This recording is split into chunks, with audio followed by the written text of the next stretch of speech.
I'm hungry. Master D-Baters. We get different. Mark, Nick, and Cody. Let's go. John in the corner, all gas. Mark got a stat and a laugh. Nick break it down real clean. Cody come through with the heat. Hot takes on the table. Every week we label the champ. Crowd lean in when it gets wild. Hands up, you know we amp. Talk that talk. Bring that flame. Four big voices. Say the name. Master D-Baters. We get different. Master D-Baters. We stay lit. John, Mark, Nick, Cody. Run that room. Join the debate. Feel that boom. Master D-Baters. All right. Good evening. It's Tuesday night. You know what that means? It's time for the #1 debate show in the land. It is another new episode of Master D. I'm gonna get your bait on. Yeah. That's how we starting the show. Pause. Late Oh, pause. Chelsea said, I called halftime. Let's go. Fever up 11. Kelsey with the step back and knock down the tray. What? No. Watch it. There go right here. So yeah. Going this way. Nope. Spit in my face, huh? Yeah. Okay. He said, "Spit in my face." Somebody was like that. Spit in my mouth. Yeah. That's like I got breakfast that day. Hey.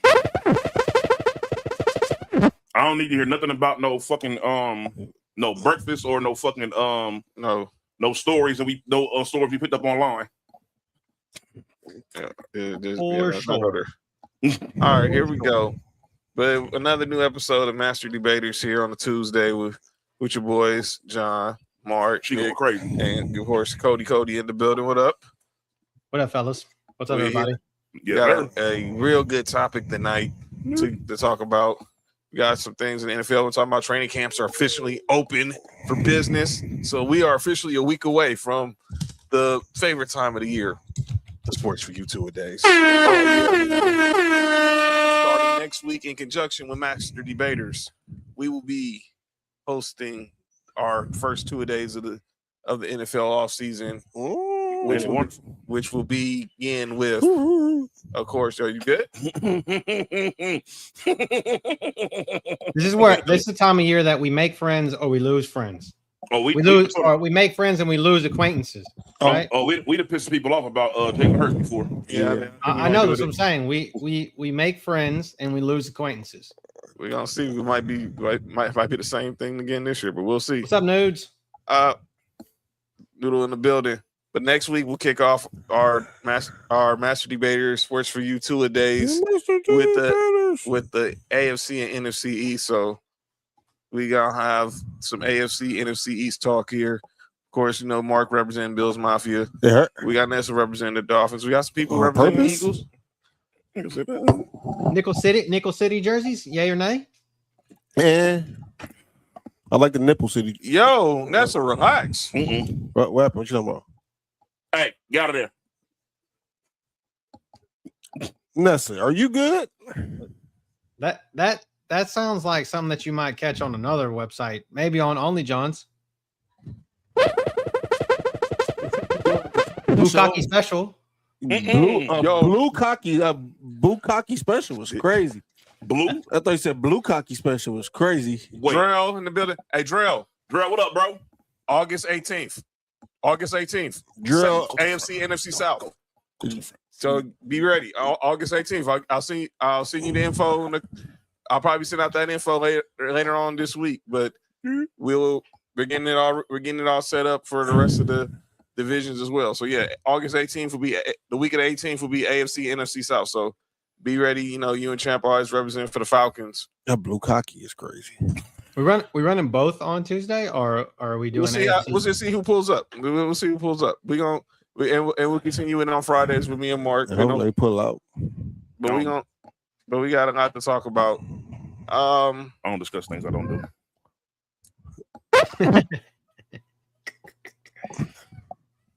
Speaking of not doing that, hey Nico, come here. It's all eventually happened once, at least once. Okay, we all can confirm. Yes. Yeah. I don't even remember the last. Hold on, different show. Go ahead, y'all. All right, so let's go ahead and get into some topics today before we get into our. I don't even know what motherfuckers cost anymore. Our debate for the today's show. WNBA All Star Weekend went down this weekend, and in the Shy, and I gotta say the W showed up. So there's a lot of haters behind that, but let's go. We'll talk about. We get to there. Team Teaspoon got the W. Who got Spoon? I don't know, but it was for sure. That going. Ooh, different show. Relax. But Teresa Witherspoon's squad did get the W. Her name is Hydeman. Relax, partner. Her name is Hydeman. Thank you. She had him in her mouth. I promise you.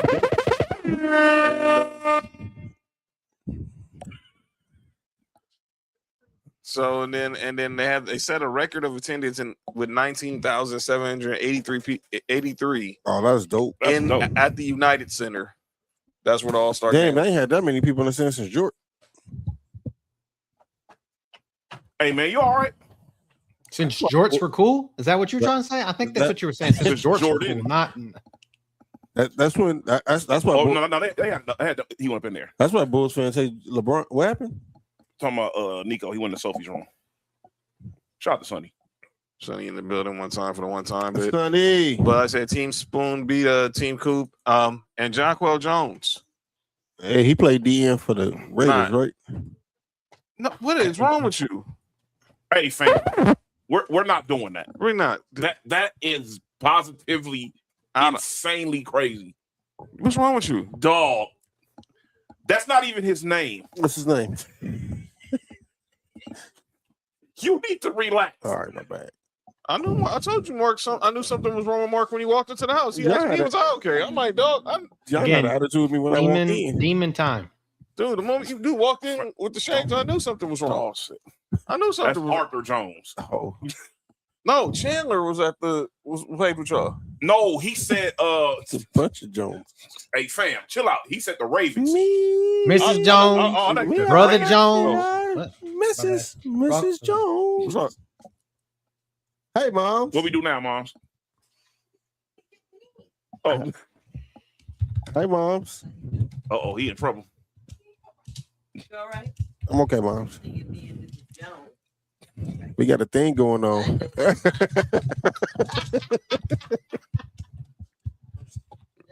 But Jonquel Jones did get the MVP of the All-Star game. Is she gonna walk over there and discuss something on the screen? She did during the pregame. She gonna make me do that. Oh yeah. John, no. John, just go. Your students are saying. Students are saying. I just realized what he meant. Did that do with McDonald's? Oh, McDonald had a farm? E-I-E-I-O? Okay. I'm going to text you earlier. Something's wrong with this dude. Let's talk about the show. Wait, what the hell did you just say?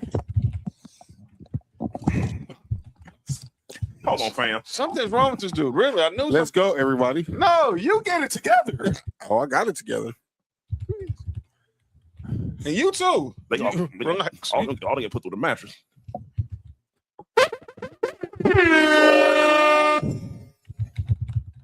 Well, at least 3 of them. It was like Tuesday mornings. Be crazy. Hey, you all right? Go ahead, John. I don't know, man. I don't know what's wrong with this dude, but Jonquel Jones had 22, 13, and 8. Went crazy. Became the fourth player in All-Star game history to lead the team in the NBA MVP, the WNBA MVP, Finals MVP, and the All-Star game MVP. The other 3, Candace Parker, Lisa Leslie, Maya Moore. Oh yeah, so that's exclusive territory right there.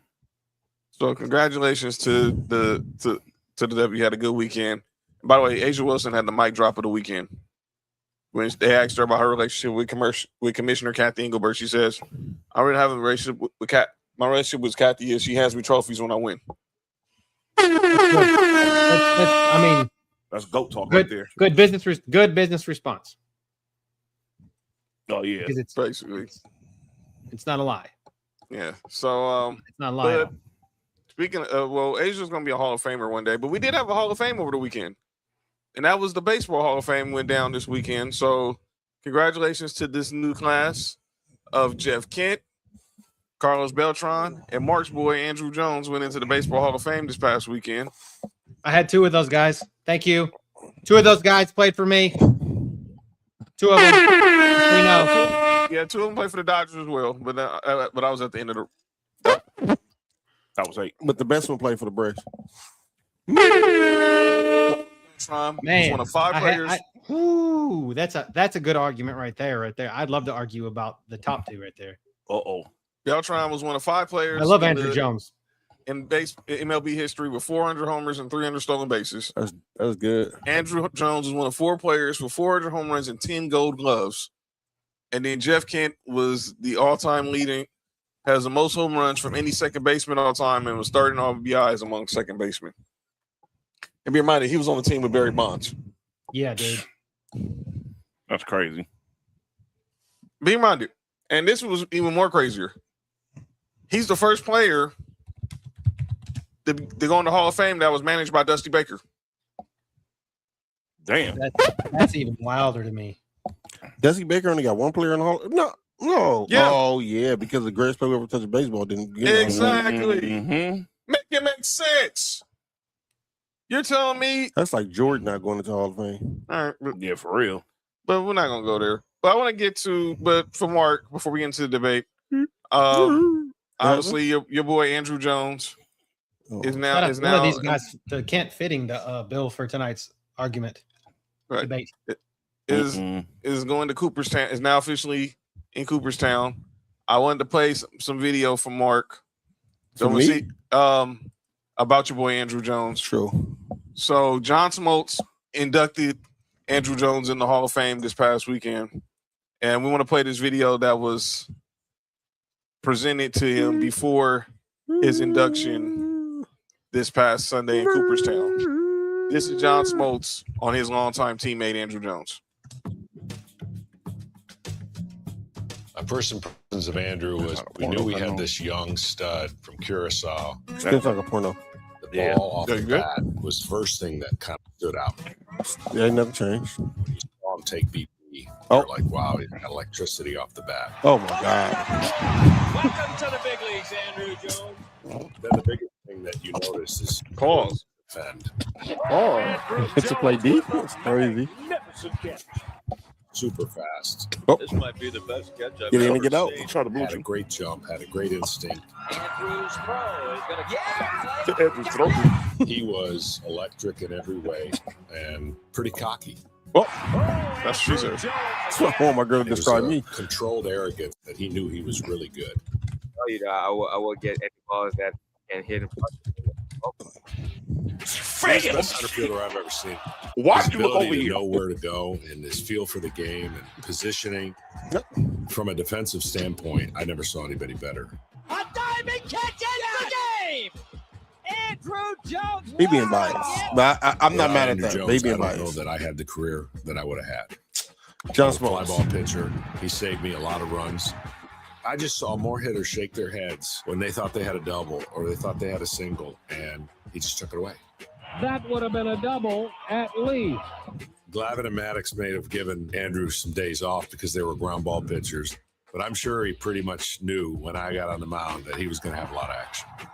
Big time That's crazy. by this talented. I should have worn, man. Damn, I should wear my He Andrew caught a Jones ball jersey over his today, man. shoulders with his feet up on the wall. He made the catch.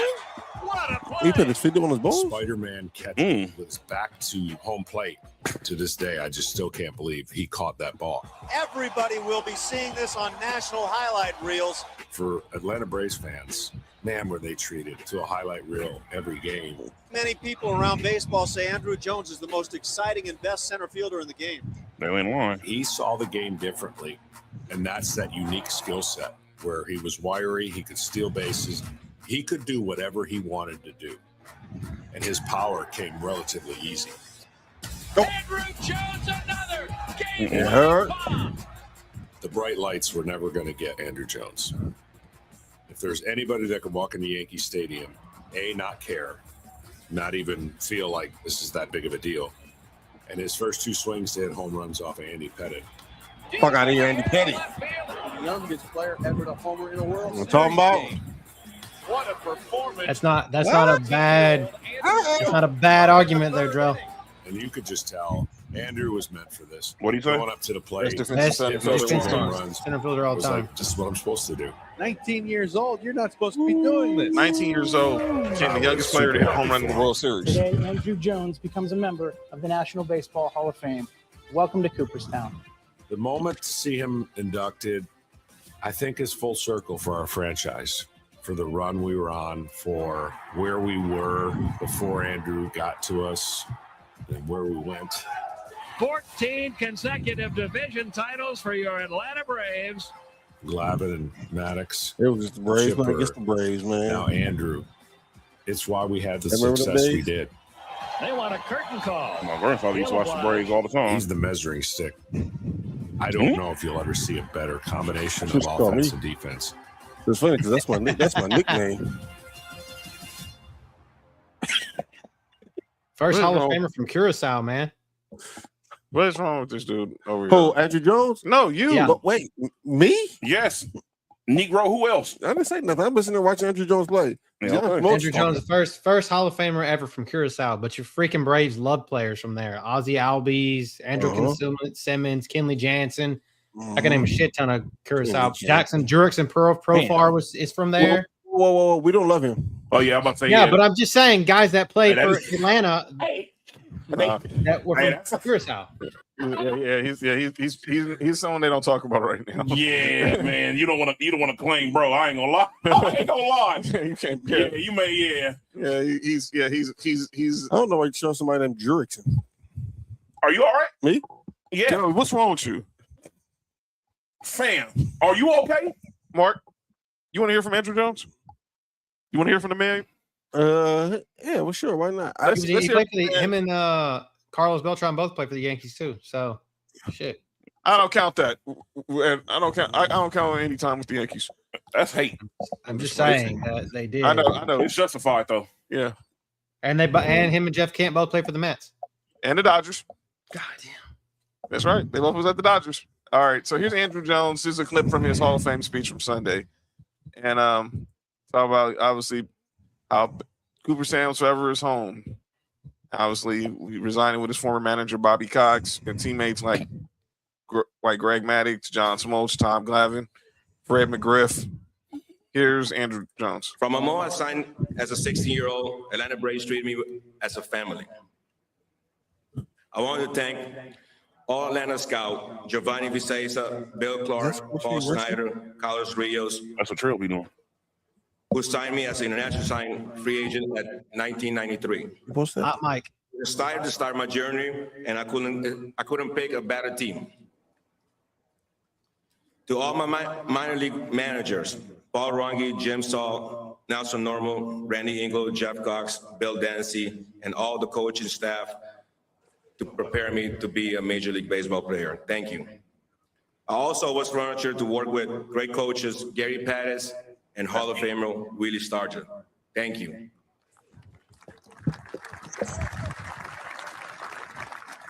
Oh, snap. Here come Fat with the hate. Nobody in the Braves organization had a bigger impact on me than manager Bobby Cox. Pat, you're a Cleveland fan. So, 9-year-old in the World Series and lineup and believe in me. They believe in him. Bobby had confidence in me and helped me become the best player I could have been. He commanded respect, create a winning culture. You play hard, you play to win, and you play always give your honest effort. Simple rules to play the game. Well, I thought you said Bobby's cock. Poppy's cock. For my 12 years with the Braves, he was my only manager. He was like a second father to me.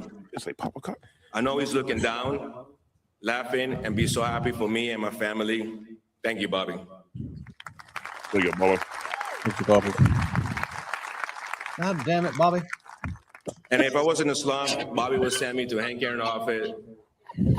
Something wrong with And I you. felt like I was going in to see like somebody that I was in trouble. But Hank never talked with me about baseball. He always talked, how's your family? How's everything? How's your kids?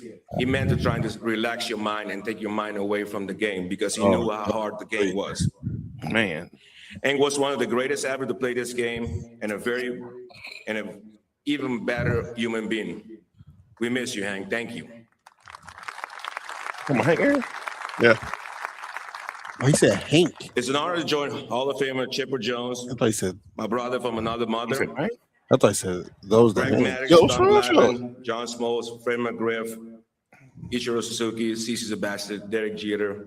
I know Mariano is not here today. Rihanna? Said Mariano. It was a pleasure to play with you guys. Larry Wayne Jones, some call him Chipper. Chipper pushed for me for my induction for many years. The Jones boys are in Cooperstown now. Thank you.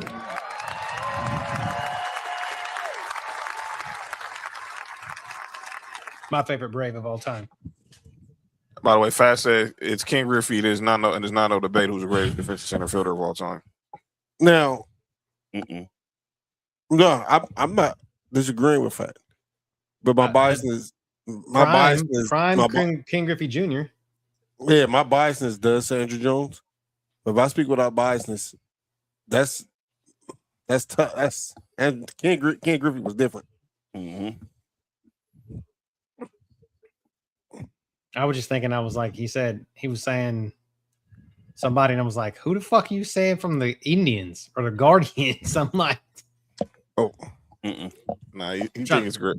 It's trying to dig the hole, trying to stir the pot, man. I ain't had no fat hate lately. By the way, I hear Fat. I told him 2 weeks from tonight he needs to pull up to the show when we do AFC, NFC North, and we need to finally settle the score with him and Cody. Kenny, he said Kenny Lofton, punk. Yeah, that's different. He's good, but we talking about Ken Griffey and Andrew Jones. Fat, are you saying that Kenny Lofton was better than Andrew Jones as a center fielder? Andrew Jones was nice though. Look at this hood. Get your ass off the goddamn ground. No, she like it like that. No, she don't. What she do her do? Yo, y'all chill. What up, Sam? And I didn't say that. He just said, "No, you didn't say that." He didn't. Look, that can't get past nobody. Good shot though. All right, come on, let's go. All right. So, by the way, speaking of watching this game right now with the fever and the storm, there was some anti-trans protesters at the game protesting against Sophie Cunningham. No, they first time ever going to a damn dog. WNBA game. They never been to a WNBA game before that. And the crazy part was she didn't even say anything bad about him. You can't say anything about you can't say anything that can be even viewed as negative about certain things. Yeah, basically. Man. You gotta steer away from. I'm about to say something crazy. Steer away from that dynamic. So what was the name of that basketball game? Willie Mays is probably highest defensive award, center fielder, 10 straight gold gloves. Playing this summer. Only Mays and Roberto Clemente has one more gold gloves. I mean, numbers and eye test. Listen, I get it. And I'm not saying eye tests don't match, but I also seen Ken Griffey in his prime. And I don't care what a gold glove says. I don't care what some of these numbers say. That man was different on defense. And I'm a Braves fan, so my bias is Andrew Jones. Ken Griffey was just different, period. We can just say that. Ken Griffey nobody gives credit. Nobody gives credit to is Corey Hunter too. He was a good defensive center fielder. Not that he was in the conversation of the best about those guys, but man, you already know. Gets credit. No, Corey Hunter was dope. Corey Hunter was dope, but I'm just saying he gets no credit. He gets no credit. Like he's a fringe of the conversation. I mean, when you got other dudes like that to talk about, you got to sit back and know your place at that point. Yeah, shit, 200, you got to shut the hell up sometimes. Yeah, sometimes you got to understand you tier 2. Ain't no wrong being number 1 in tier 2. Yeah, I'm just saying it's a fringe guy. He's a fringe guy. Yeah. I'm just saying like he gets no credit like ever, and he was really good defensive center fielder. Yes, that he was. That he was great. All right. So, congratulations to those who went in the Hall of Fame over the weekend. Thank you. And let me also say a salute to somebody else who called it a career over the weekend. To me, his career was over for a while. This dude bring up- Rashad McCann. Oh, No, I'm not talking about him. He's not worthy of praise. I'm talking about Errol Spence Jr. Errol Spence Jr. officially called it a career over the weekend. He had a fight with Tatsu. He lost in a 12-round unanimous decision, but it was his first time really being back in the ring since the Terrence Crawford fight, and he did not look comatose as he did against Terrence Crawford. I mean, well, who wouldn't against Terrence Crawford? But I'm just saying. Shout out to you, bud. Got me a jacket. Got me a jacket. You know what I'm saying? You just shout to us what? He just shout to you, blood. I said, bud. Shout out to Terrence Bud Crawford. You got me a jacket. No, so wait, was it porno wrist? No, that was NWO. My bad. That for sure was a porno. Well, is that where Hogan got that music from? Maybe. I thought that picture new world order. One in Vegas. New John's OnlyFans. Yo, you need to chill out, fam.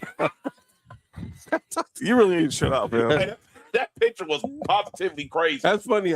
Hey, Nick was like, no, and the funniest, I didn't recognize the entire shit in the picture when I first posted it. That's what made it so funny. Y'all some sick Negroes, you know that?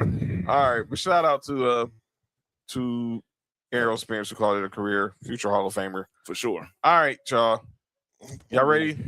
Yeah, you put this up. Shout out to Kia Parlay in the building. Oh, that's John. You plug this up. Oh, hold on. Pause. Shout out to Kia Parlay in the building. Pittsburgh in the house, one of the best when it comes to. Where in the fuck? What? What you just what? Where did John go? Hey, chill out. What the fuck is wrong with you? Hey, I told you this dude been on ever since he walked in the house, man. It's the shades, man. It is. Yo, John had. Wait, that should say Power Mac. Sounds Mike Jones. Yo, JoJo, you gotta relax. Sounds. That was not no casting couch music. It was. It's okay. All right, gentlemen. Yes.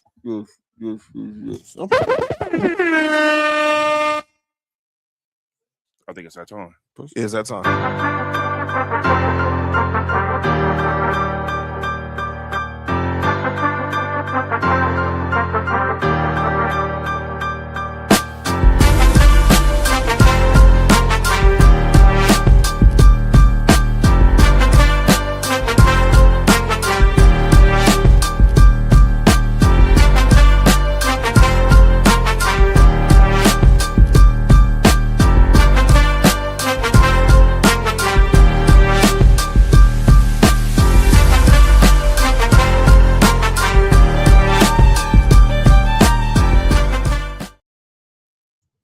All right, ladies and gentlemen, it is time Why for we want the Mexican pizza? episode 3. Wait, nope. Of Master D-Baters. It's a good one, ladies and gentlemen. Sue Bird. Sue Hall of Famer Sue Bird. Yeah, shout out to Hall of Famer Sue Woo. You know what I'm saying? You all right? Go ahead, John. And tonight's episode is going to be a good one. That Sue Bird is, of course, in courtside here at the Storm game where her jersey is retired. She got a statue, I believe, now. Wait. Relax.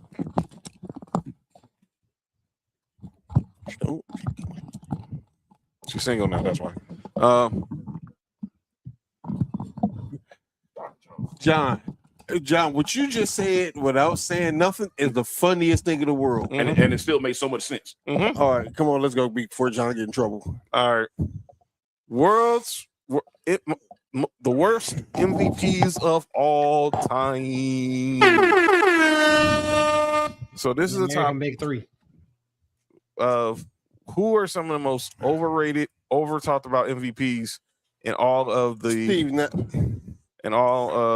professional sports. Yeah. And we brainstormed on this debate probably about last week. Bobby Bowden? About last week we had this discussion. Last 2 weeks kind of last 2 weeks, and it has been a very good discussion. So let's get to it, brothers. We'll start MLB, NFL, or NBA. I think NBA is the one that's gonna that's gonna start some shit. So we should do NBA last. We can start with either we can start MLB. All right, we're gonna go to MLB.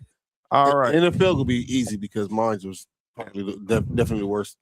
So MLB, here we go. And this debate is about who was the worst MLB MVP. And these are the names we came up with. Obviously, we came up with Miguel Cabrera. Oh, God damn it. Oh, Ryan Howard. Juan That's Gonzalez. kind of crazy. I got this one. And Ryan Braun. All right. I actually had two of these, but I know Nick had one of them, so I'm gonna let him have that one. So let you know what the premise is. Me and Nick both had Miguel Cabrera. Mm-hmm. Melky. But no, not Melky Cabrera. He was cheating. He's not even qualified. Yeah, hold on. Before we continue, are you all right? This dude is insane, man. I'm gonna read between the lines. You need to chill.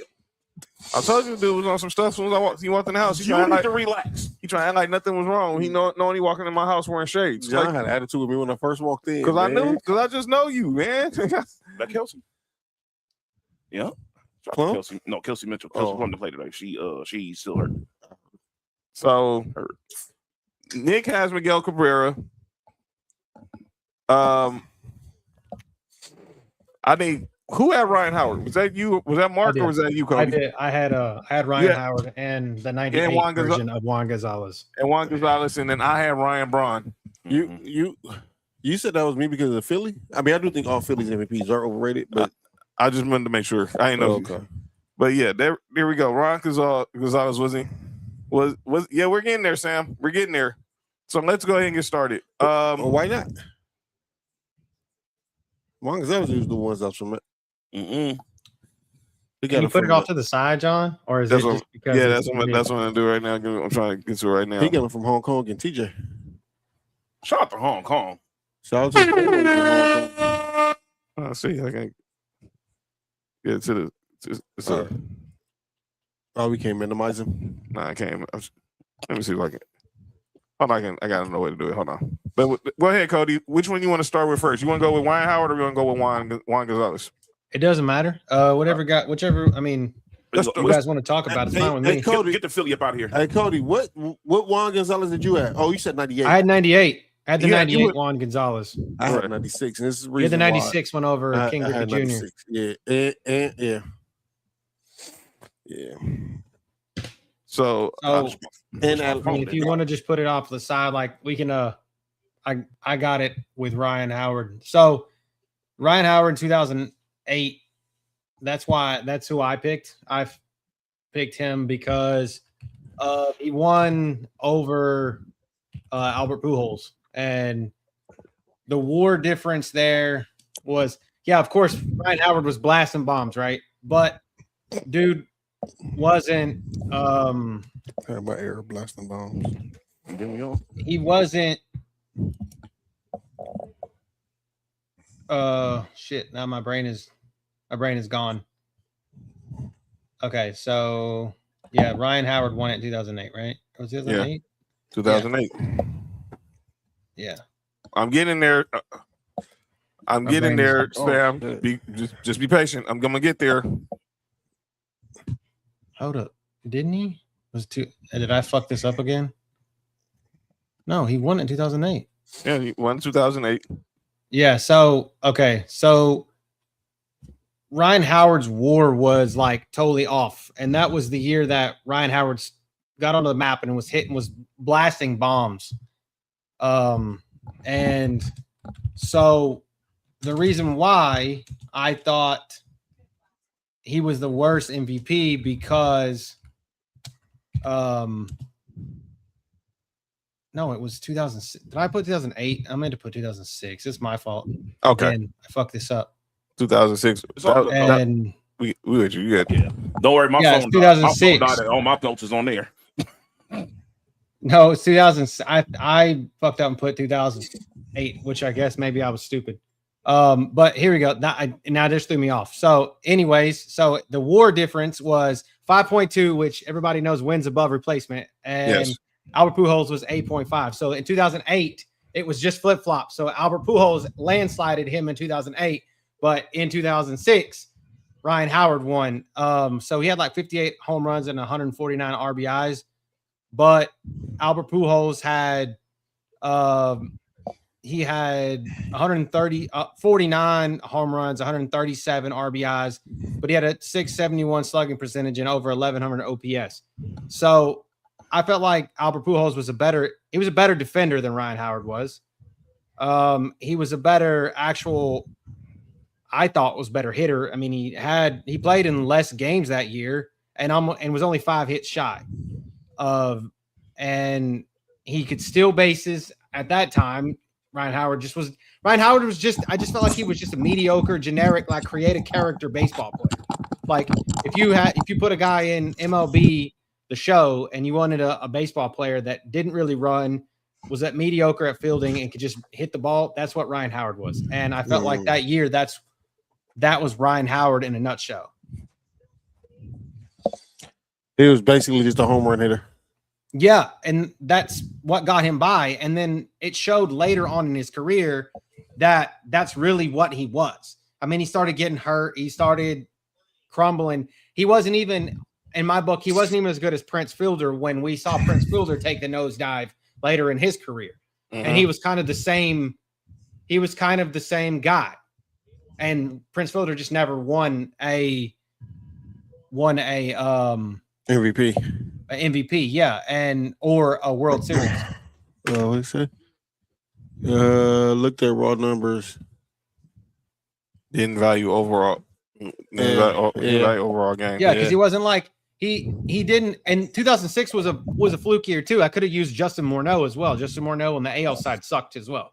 So I just felt like 2006 they were just giving the freaking award out to whoever they thought was good that year when there was players that were better than the two guys that won it behind him.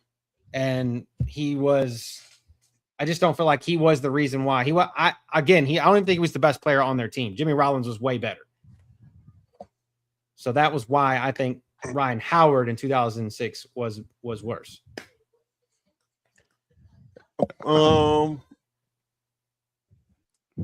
might disagree with that. I feel like what Cody's going with is there's more people that added more value to the game than just one particular thing. Right. So yeah, I'm not mad at that. You could make an argument for Lance Berkman. I was not even trying to be a homer with who came in third, Lance Berkman with Houston. I mean, my second favorite player of all time is Albert Pujols, but that's where my bias is shining through at. But I mean, I just felt like the value that Albert Pujols added to the Cardinals was more than what Ryan Howard's hitting was for the Phillies. All right. Go ahead. I'll go more. Go ahead, Mark. Who you got? The 96 version of Juan Gonzalez. And I don't want to diminish Juan Gonzalez. I think he was a great player. But with that 96 MVP, we know he won because he was top, I won't say top 3 or top 5 in home runs, top 3 or top 5 in RBIs. But like Cody was just saying, his WAR was probably one of the lowest of most MVPs. And I just don't think that he had, if y'all can go back and look at the years, that specific year that Ken Griffey had, and Alex Rodriguez, there's no way Juan Gonzalez should have won MVP this year. No way. I mean, just over maybe 4 more at bats. Griffey had 2 more home runs. He had less than four less RBIs. He had more stolen bases. We just had the argument about he was a better fielder. One of the best defenders that we've seen. Yeah, he could run bases where Juan Gonzalez was just a power hitter, and that's kind of, I think. But he didn't even have any runs. Like he didn't have a very good run average. Like he only had like 80 or 90 runs, where Griffey had probably twice that many. Yeah. Shit, I even think Albert Bell and A-Rod were better than him that year. That's why I say I put A-Rod and Ken Griffey. If you just go back and look at them years, that's what I say. He said A-Rod should have won MVP in 96. I feel like A-Rod or Griffey could have won it that year. Oh yeah, that's Seattle. What you call it, huh? Yeah, Seattle A-Rod was a problem, dude. Yes. I mean, shit. Shit. He New York. A-Rod was he a was problem everywhere. He's a problem everywhere. But when young A-Rod, when he got to Seattle with Griffey and Edgar Martinez and Jay Buhner, I don't know how they did. He was a hits machine. He was a hits machine. Lou Piniella. All right. Power. I said Piniella, not right. That. Not I said Piniella, not Campanella. Yeah, not Roy Campanella. Yeah, not Jay Worthyhood. Wait, yeah. James. All right. Not James Worthy. All right, Nick. Me and you. Which one we going? You can go ahead and go first. All right, man. That's what ticks me off a lot. It's a good tag team partner. Because I'm gonna go ahead and throw the stats out there. You go ahead and do your thing, and I'm gonna throw the stats out That's there. a good tag team partner. Ryan Braun still an MVP for Matt Kemp in 2011. Ooh. Ryan Braun. Now I want you to read these stats. So Ryan Braun got 21st place votes. Matt Kemp got 10. Ryan Braun, he batted .332, had 33 homers, 111 RBIs, and scored 109 runs and 33 stolen bases. You want to know what Matt Kemp did that year? Batted .324, which was second behind Ryan Braun. Led the National League in home runs and RBIs at 39 and 126, and had 115 runs and had 40 stolen bases. All better than Ryan Braun. And Matt Kemp was good on defense, too. Excellent. And this was before the injuries, before the Rihanna drama and all that crap. Didn't Ryan Braun he played almost the whole season, like 162 games or some shit. Like he had almost played. Year. And let me be clear, that was the year Ryan Braun was using steroids. Yeah, that was Mr. PEDs. Wait. So Matt Kemp had a better year than him, and he was on steroids? Yes. Damn, that's crazy. And had like 40 more at bats. He wasn't even the best player on the team. Christian Yelich was the best player on. Let me shut up, man. I'm gonna shut up, man. Ryan Braun did not deserve to be MVP, and the simple fact that he used PEDs and still didn't have a better year than Matt Kemp. Is the Blue Chew a PED? Well, depends how you judge it. Well, apparently Stephen A. Smith said weed is a performance-enhancing drug too. Oh my god! No, Prince Fielder. It wasn't Christian Yelich. That was Prince Fielder's team. That's the Prince Fielder I was talking about. Prince Fielder when he was in Milwaukee. That's right. Before he went to the Tigers. Ricky Weeks was on that team, the second baseman. 195 hits, 115 runs, a 172 OPS, and 353. Yes, straight.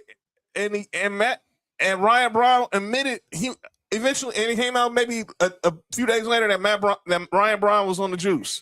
He denied it, and then right before spring training, he admitted it. I'm like, dude, you stole an MVP from Matt Kemp, Buster. All right, me and Nick shared this one. This same person, but I'm gonna let Nick have it because it was his team. That's going, brothers. Hey, chill out, fam.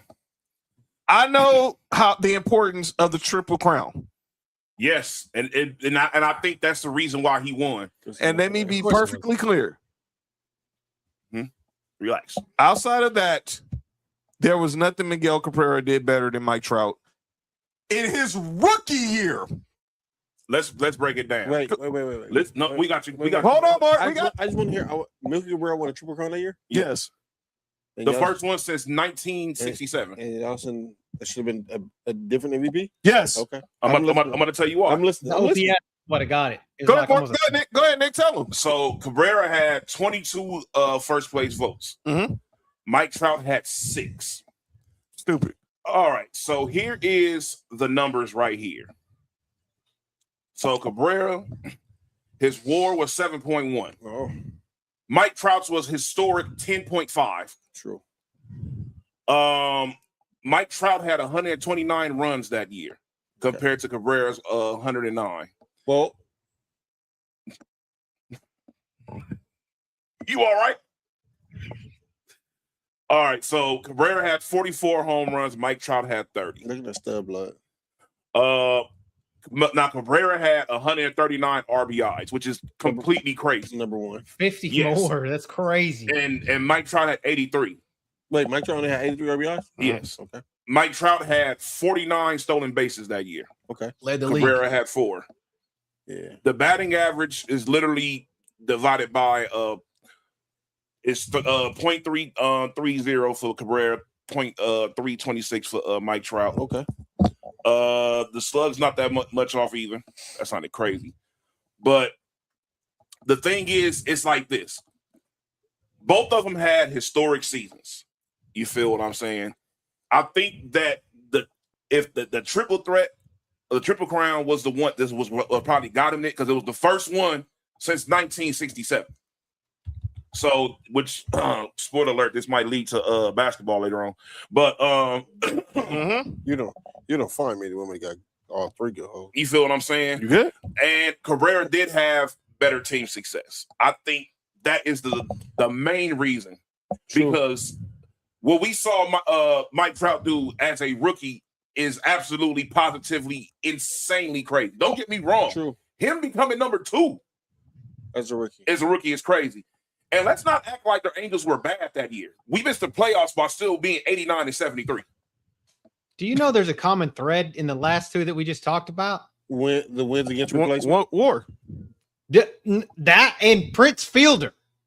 That's right. Prince Fielder was on the team with Ryan Braun when he won in 2011, and then he was on the team with Miggy Cabrera when he won in 2012. Yeah, and Prince Fielder never won MVP, if I'm not mistaken. Did he win MVP when he was at the Brewers? No. Never won MVP? No. He's had votes. He's coming like the top 5, but no. He's won a Silver Slugger Award. He's been an All-Star. Never won an MVP. Silver Slugger Award. Yeah. So yeah. I'm gonna be honest with you guys. I'm not mad at Miggy winning that MVP. Winning that the triple threat is. I mean, triple threat. The Triple Crown. Triple Crown is great. Is dog. That's hard to do, man. It's hard to be a power hitter, get the most RBIs, and have the highest batting average. That's hard to do. I mean, man. 139 RBIs is just insane itself. It's insane. Dog, it's been years I played MLB The Show and didn't get 139 RBIs. I just think of putting 50 more runs than the guy, which is crazy though. I mean, solo runs you got 20, so the differential is really instead of 50, it's more like 20 or 30 runs differentiating. But that's a lot of runs. That is a lot of runs. And Trout was playing elite defense that year. He was elite defense that year. Miggy was on the Tigers that year, right? Yes. The Tigers went to the playoffs that year, right? They lost in the World Series. They were swept. I'm be honest with you. That war don't matter when your team not winning like the other team is, because the war is wins against replacement. Because that year, that was Miggy still at third base before they moved him up. Before he moved over to first. Yeah. He wasn't a bad third baseman either. He wasn't one of the greatest, but he wasn't a bad defensive third baseman. Nah. But yeah, I get that point. I'm not mad at the argument. But Miggy, I think Miggy is that Triple Crown. What the? Why'd you do that? I had no problem. Who's that? Caitlin? Nah, that was somebody else. Point at her. Point at your teammate. Look at Caitlin. She was like, "Why the hell did you do that shit?" Yeah, she has the same thing I did.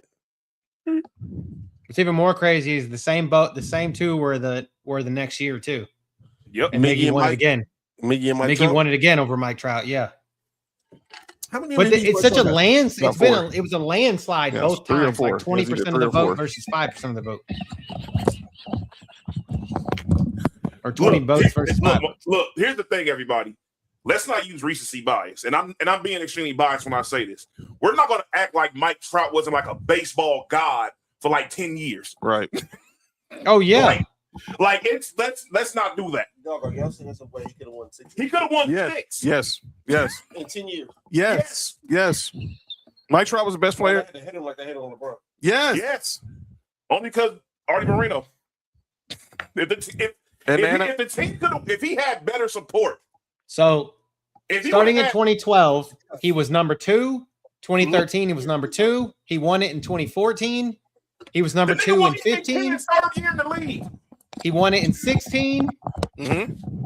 He was 4th in 17. He was 2nd in 18. He was 1st in 19. Won in 19. 5th in 20. The Angels had a better record that year. Tigers benefited from The AL's. Oh. So, Oh, like Nick said, he was in We- MVP voting in. Oh, so you had a better record. They just played the voting sorry ass in division. straight seasons. We didn't make the 10 playoffs. straight years. We didn't make the playoffs that year. Oh, because they won a division. They won a sorry ass division. Yeah. Mm-hmm. Oh, it's like when somebody used to win the bill. Yeah, basically. Yeah. Oh, like when somebody win. And then NFC one East Shohei Ohtani showed up, and It won it's been Shohei Wait. show Yes. ever The since. Angels has won 7 MVPs. Yeah, and only had one playoff win to show for it. Artie Moreno, Mike the Trout, worst owner in the history of sports. Mike Trout has one career playoff game win as an Angel. Shohei had 0. Yes, I know, Mark. Yes. Can I tell you hold my beer? Yes. Yes. Because we got the worst GM in all the sports. Who? Brandon Bean? Yes. It's nowhere close. If Brandon Bean is right here, Artie is through the roof. Artie is pretty much sure. Yeah. Yes. I mean, For sure. they Yes. literally Artie Moreno has He's the wasted owner. Vlad Guerrero, Mike Yeah. Trout, and Shohei Ohtani's time That's as not a an bad Angel. GM. That's not a bad GM. Yes, it is. You don't support your star players. That's That's not like some of the Oh, bad Brandon Bean. Hold up. Brandon Bean is fundamentally trying to make hold the on, man. moves. Hold on, Mark. Artie did some dumb moves too. The Vernon Wells deal, Pujols, Josh Hamilton, C.J. Wilson. Pujols wasn't bad for the Angels. He was overpaid for what he gave us. They paid him for past. When nobody knew he They was paid him for 35 when I he was loved supposed him to as make a 30. Cardinal. Hold on one second. What did you just say? Nobody knew he was 35 when he Slow closed down, up in 30. dog. Slow down. No, he lied about his age. We know that. That's cool. That's hate. I'm allowing it though. Most people forgot that Albert Yeah. Pujols started out as a left fielder. Hey, Artie Moreno played It's crazy. Hey, Artie Moreno played a clone? No? All right. All right, man. Maybe if you would have cloned Ohtani, maybe we would have won a damn playoff game. Right, don't. Well, there's a bunch of Ohtanis. Relax. I mean, why would you clone him though? Who, Ohtani? No. Are you all right? What is wrong with you? I mean, he wasn't good before. What's wrong with you? Stop it. Stop it. I mean, Sheesh. And they paid the clone. oh yeah, and that year Adrian Beltre was number 3. All right, go ahead, my Adrian bad. Beltre was number 3 win. Was it the Rangers? Yes. Okay. Let's see, Mike Trout's first 10 years. yeah. Yeah, it was the same. Oh, Pujols absolutely, clearly Drill. Absolutely. Pujols clearly underperformed. He was out of his prime when he signed that contract. That was Yeah, a, that was Artie Moreno trying to put asses in the seats. Dog. he was. You He should have put- he should have never left St. Louis. Like I watched a No. lot of St. Louis baseball, like a lot.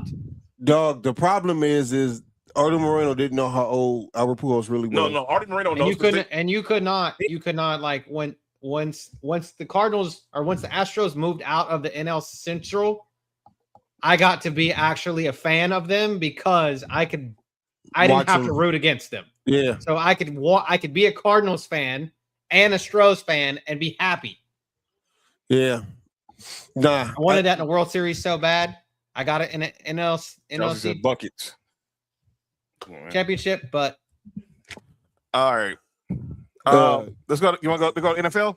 Oh yeah. Who and else I'll am just I say, saying? I mean, I picked Juan Gonzalez for 98, and I'll tell you why. Just for 2 seconds, real fast. Okay, go Everybody, I'm just gonna give you who the votes were, who he wanted over. Okay. Derek Jeter Huh. and Nomar Garciaparra. It was no more. It was no more. 98, no more. No more with the Red Sox. Are you? Yes, and Derek Jeter. And Derek Jeter had 127 runs. Like all it was that put Juan Gonzalez over was 157 RBIs. That's it. Like literally, again, a case of somebody that can't do anything but hit home runs. Y'all need to understand. Look, But that was 56 home run King Griffey Jr. year too. So can't say it was home runs. Mark. 56 home runs. That year we didn't make the playoffs with Trout as a rookie. We was third in our division behind the A's and the Rangers, who won 94 and 93 respectively.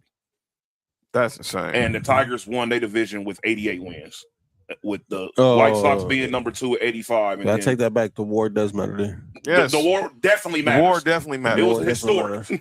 All right, gentlemen. Let's go to the National Football League. It is Two something. days next week, ladies and Can I gentlemen. go first? We go out. This one's gonna be fun. Let me tell you this one. When you said this, Mark, I had to like go back in like my brain and be like, who the fuck is that? Because that's like oblivious. And I'm like, oh shit. Hey, Cody, I didn't even look it up, dog. I just remembered like this dude won MVP. So, the fucking kicker. I put first time a kicker ever won in history. Pure special teamer won an MVP. So if you see there, we got 3 quarterbacks and a kicker. 3 quarterbacks and a kicker. So Nick has John Elway, and no, it's not Brock. And you can say it's Bronco Raider, but no, it's not. I know what Nick's argument was, and he has a legit argument to what he's about to say. I want to hear everybody's. Cody had Aaron Rodgers, and obviously that was he has a legit argument with that one, and it's not just going to be Homer based, but I have Brett Favre, and man, mine it still makes me upset. But let's let Mark lead off with the one that doesn't even make sense why it's here. The artist formerly known as the Washington Redskins kicker, Mark Mosley, winning the 1982 NL MVP as a pure kicker. All right, let me start off with the positive about this. Well, not the positive, but the plus side for Mark Mosley. This was a strike-shortened season, right? Mm-hmm. 2 of these were. Cool. Dog, there's no way in the world the kicker should win MVP. And it's no disrespect to anybody who's ever just only played kicker. I respect y'all, like for real. But dog, y'all not win MVP. Y'all should. He won it over his damn own quarterback. Y'all shouldn't win MVP. And it's not like so. Let me ask you this: you would think if he won MVP, he made every field goal he tried, right? No, he was like 23 for 24 or something. So how you win MVP, dog? There's a bunch of other players who plays. You want to know why? No, that too. It was returning back. No, it wasn't even just that. Mark Morrison. If you look at the because I actually saw the NFL network.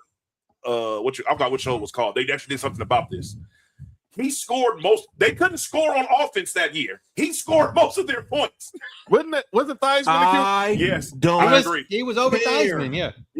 I agree with you. Though. I don't. And you know how I feel about special teams. And yo, you good? And on top of that, why did you do that? What is wrong with this dude? And on top of that, dog, this is widely most considered the most undeserving MVP in all the sports, not just football. He scored 76 points in all the sports. Kobe had 81 points in one game. Janikowski for sure did that numerous times for the Raiders. Yeah, exactly. Fresh off a beer. That's just it for me. Like, ain't no way in the world that Mark. All you do is say a kicker won. There's no reason why. But the fact he won it over Dan Fouts when Dan Fouts had 9 games and at that point, only in 9 games had 3,000 yards almost basically. So just imagine if he had the extra 5 that they were playing at that time, or extra 6 that were playing at that time. Mm-hmm. That was when they was running the ball. That's the crazy part. That's Eric Coryell. Yeah, that's Kellen Winslow team, like with Dan Fouts. So fuck them. 17 touchdowns, 11 interceptions. Fucking all right. 204 completions. That was just crazy to me, guys. When we first started talking about this is the first out of any other sport. This is the first one that popped in my head, is because just why. Oh, you think that's crazy? Wait until it's my turn. All right. I'm going to go next. I had Brett Favre. Fuck Brett Favre. And let me be perfectly clear. Both up front? Brett Favre.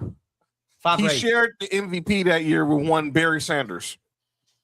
Barry Sanders is in news to an unwanted white woman, though. Barry Sanders rushed for 2,000. What's wrong with you? 2,053 yards on 335 carries. Wait. Let's put some context into this too.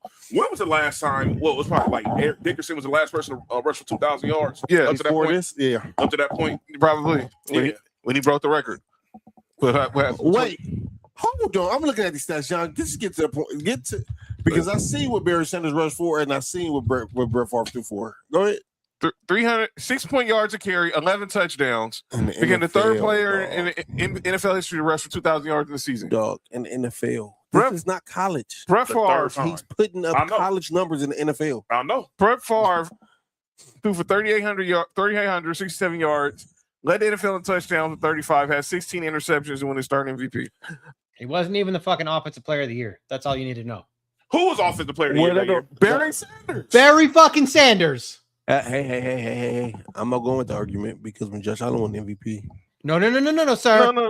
Brett no, Favre no. wasn't even second. Brett Favre Bro. wasn't even second in offensive player of the year. One Terrell Davis was number 2. And you know how biased I could have been with this argument? Yeah. No, it was Barry Sanders. Barry Sanders at that time was the best player in football. Yes.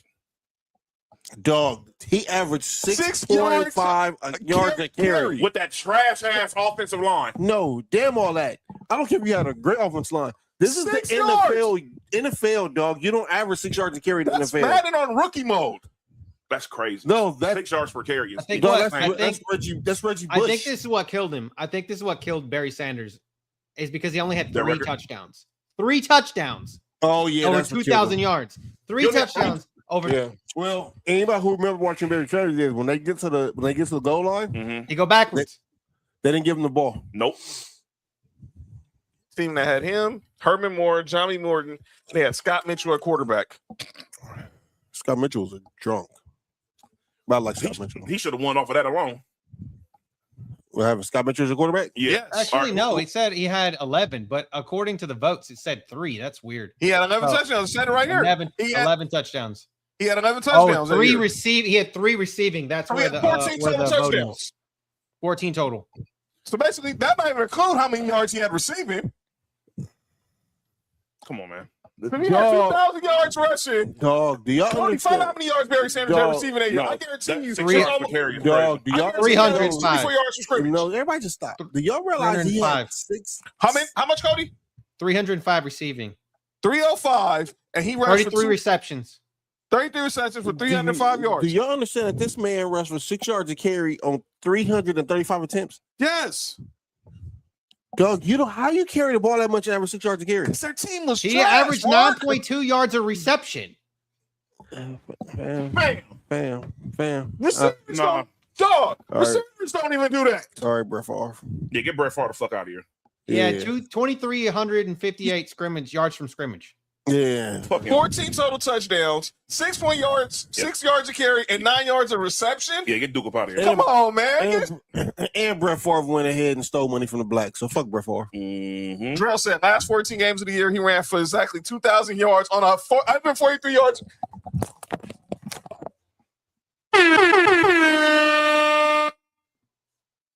I don't give a fuck what anybody says, and I'm talking about fat for sure. But that is the best running back of all time. I'm sorry. I don't. And then they went to the Super Bowl. We all love. Then they went to the sweetness Super Bowl and got mopped. Yes, I would know they got mobbed because you know what? Who did the Packers lose the Super Bowl that year to?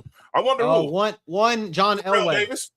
One John Elway, and that segues us into And what was Terrell Davis doing pretty much all game against the Packers? Running the fucking ball. Going crazy. 150. All right, man. Yeah. All right, man. Dog. 2,300 yards. Everybody just stop. Just with drill, and shout out to Drill. Mm-hmm. What Drill just put up, dog. Do you know in 14 games he had 2,000 yards? That sounds like OJ. yeah. 2,000 yards in 14 games. Hey man. Mm-mm. Hey man. Hey, I'm being biased when You're I said that not, too. you're not gonna set me up. Nah, I was being biased. I mean, the first 2 games, he only had 61 yards total in the first 2 games of the season, Fam. Yes. and then the final 53 yards in the first 2 games of the season, and in the final 14 games, he went for 2,000 alone. That's preposterous. Get Brett Favre out of here. 53 yards in the first 2 games. 53 yards the first 2 games, and then goes for 2,000 for the rest of the season. Shout out to Drill, man. Argue touch. But TD was he had 102 yards receiving in week 2. Damn. That's fucking insane. 100. All right, man. 102 yards receiving. in a 17-24 loss to Tampa. That's when they was in the Central. They said the other person like Yeah. Barry Sanders is the best running back of all time. I'm sorry, Fat. Yeah, you have to get over that. You Yep. stop being biased against your Come on, man. with your team and against your what you call Jesus it. Christ. All right, Nick. We'll give you this one, and then we'll let Cody close it out. I can't wait to hear because I'm waiting to hear Cody's. We can debate about that too. About who? The best running back of all time. Oh, say that for 2 weeks. Yeah, We'll say that for 2 weeks. Because I told Fat he needs to be here on the 11th because him and Cody gotta have a few debates that day. All righty. So way back when in 1987, John's boy John Elway was at his peak doing his thing. He won MVP that year. Hold on, wait before you start right there. Nope. Okay. Only because I really do respect John Elway. Yeah. John Elway won MVP that year. Uh-huh. The Broncos' record was 10-4-1. They was number one in the AFC West. Now, John Elway's numbers that year. Okay. 3,100 yards. Basically, had 3,200 yards. 3,200. Okay. 19 touchdowns. That's okay. And 12 interceptions. Now, I know the numbers don't seem staggering, but you also understand this is a run time. This is a run time when the first and second option era. So go ahead. That's when the running backs was taking 304 rushing yards, 4 touchdowns. Drill says he's going to bust while getting some crazy stats on. That's crazy. Hey, yo. Pause, Drill. That's crazy. I don't know what you got going on over there. Number 2. Shout out to Blue Tree. Yeah. Look, now the number 2 guy that year. I don't want to know the name yet. Just say. All right, so how many yards did they have? I tell you who it was. They had 1,078 yards. Passing? Receiving. With 65. Oh, it's a receiver. Yes, it's a receiver. You said 1,078 yards Jerry receiving. Rice. Yes, it was Jerry Rice. Oh, Jerry Rice. And he had 22 touchdowns. Oh, that was the year he broke the record. That was the year he broke the record. Oh, okay. That was the year he broke the record.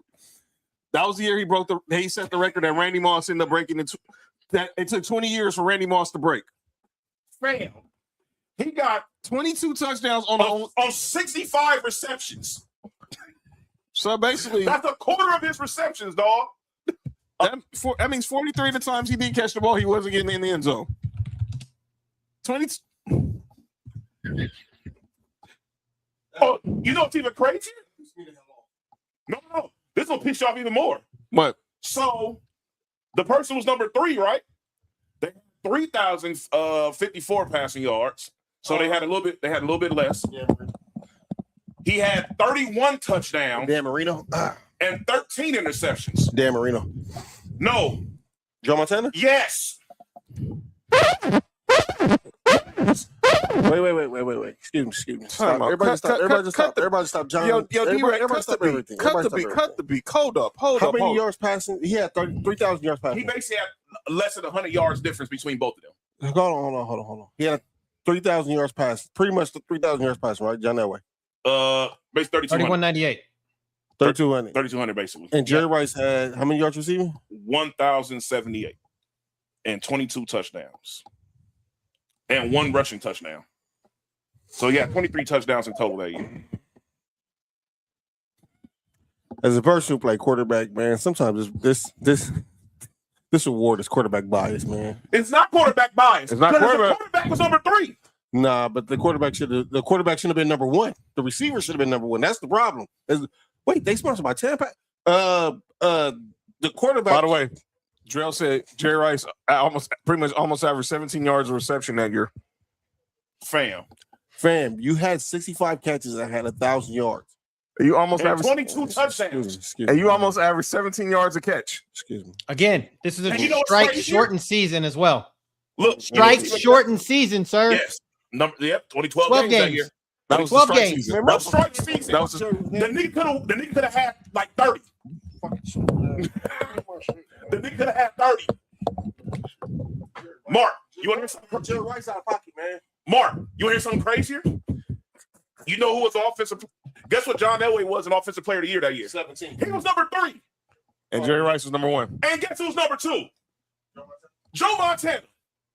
Tell you voters, man. One Bernie Kosar almost had more passing yards.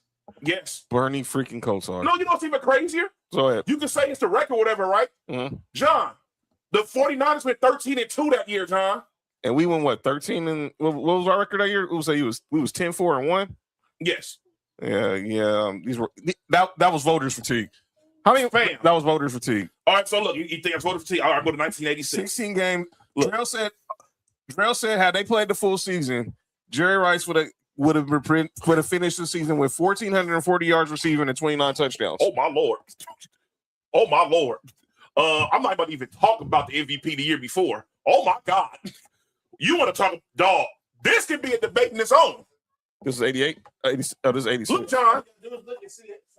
So this is the basis of my of my argument, sir. Oh, this one is the basis of mine. Talk about it later. After the show. We gotta revisit this. Yes. Oh no, I'm not talking about this. Marco fucking leave. No, we'll revisit. We gotta revisit that. Fam, look at this. This is I'm telling you guys, this is the basis of my argument. Cody knows where you're going. I know. Go ahead, Cody. I know exactly where you're going. This is the basis of my argument. Can I set it up, please? Go ahead. Nick just showed us the voting and the stats for the 1986 NFL MVP voting. What the niggas do? Flip a coin and decide who won? That year, Lawrence Taylor became the first player since Alan Page to be a defensive player to win MVP. 22. 22. And during a run off it, dog. He had 22 sacks. Dog, imagine if they actually passed the ball during that time. Dog, this nigga do for damn near 5,000 yards. Who damn 20 and a half sacks. He had 20 and a half sacks that year. But Eric Dickerson had almost 21 yards from scrimmage. He had 1,800. 1,800 rushing yards, 200 yards receiving. Fam. Which sets up Cody's argument on why he felt J.J. Watt should have won MVP in 2014 over Aaron Rodgers. The floor is yours. Shout out to Dan, and Dan Marino's gonna catch a stray too. Here, because 4,700 yards, and he was number 3 in the voting. So that should tell you where I'm going with this. 2004, JJ Watt getting screwed. 2014. Okay, so 2014. 2014. My bad. 2014. My brain. I'm telling you, I'm so amped about this. So the votes, 18 votes extra to Aaron Rodgers here. Aaron Rodgers, 341 completions on 520 attempts, for 4,381 yards, 38 touchdowns on 5 interceptions. So the interceptions were phenomenal, right? That was Aaron Rodgers' foray. He did not turn the ball over. Okay, he didn't. So I give him that. But he had 38 touchdowns. My man JJ Watt, 59 total solo tackles, 20 and a half sacks, and he had 3 receptions and 3 touchdowns. That was the year that he had 3 receptions, 3 touchdowns, and he also had 1 interception. Dog. JJ Watt is one of the greatest defensive players. Wait, how many sacks he have? 20 and a half. He's the only nigga. The same amount Lawrence Taylor had. He had a fumble return for a touchdown. He had I remember he's done that twice. 20 and a half sacks. This was his second time he had the 20 and a half sacks. His second time. Only person to do that. Put that out there. 78 combined tackles and 29 tackles for loss, and led the league in 20 tackles for loss. Fam. 4 forced fumbles, 5 fumble receptions or recoveries for 59 yards and a touchdown, and 1 interception touchdown that he batted back to himself. Dog. So, and all in all, he had 5 touchdowns that year? Yes. 3 receptions, 1 fumble, and 1 interception. 3 on offense, 2 on defense. Yes. 20 and a half. Yeah, he should win MVP. So, it should have been big, dog. There's no way that. Wait, what was Aaron Rodgers' stats? Aaron Rodgers' stats. He was 341 completions for 4,381 yards and 38 touchdowns. How many interceptions? 5. What? What did you just say? 5. That's what I'm saying. He had 5 interceptions. That's it. 5 interceptions. That's the problem.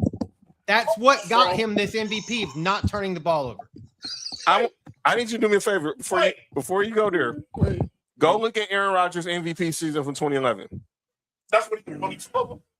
That was the year after they won the Super Bowl. 2011. Bro, hold on, bro. Hold on, Cody. Look, Cody. Look, But listen, I'm with you with JJ winning. I'm with that 100%.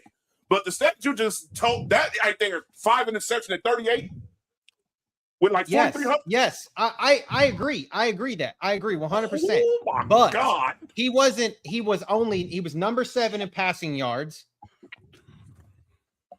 Drew Brees had 49.52. Roethlisberger had 49.52. Andrew Luck had 47.61 with 40 touchdowns. Ain't none of them threw 5 interceptions. No, that I'm saying Roethlisberger had 9. Roethlisberger had 9 interceptions. Rodgers threw the ball out of bounds a lot. Shit, that's cool. That's supposed to do as a quarterback. But both Peyton, Eli, and Matt Ryan all had more passing yards than Aaron Rodgers that year. Hey man, look, fam. Hey, I ain't gonna lie, Cody. That 38 touchdowns and 5 interceptions is crazy. Yeah. I mean, the Packers went 12-4 that season, and lost to the divisional round, or lost in the championship to the Seattle Seahawks. That's tough right there. Who went on to lose to the Patriots? Lost to the Patriots that year, right? I'll be honest with you. I think it was just defense. It was just offensive bias over defense. That's what it is. Them stats for Aaron Rodgers are kind of crazy, but the other stats from the MVP years is way better than that. Go look at his 2011 MVP season. I'm looking at it right now. Dog. When he won his first MVP. But that don't mean 5 interceptions a bad year. I don't want nobody. That dog.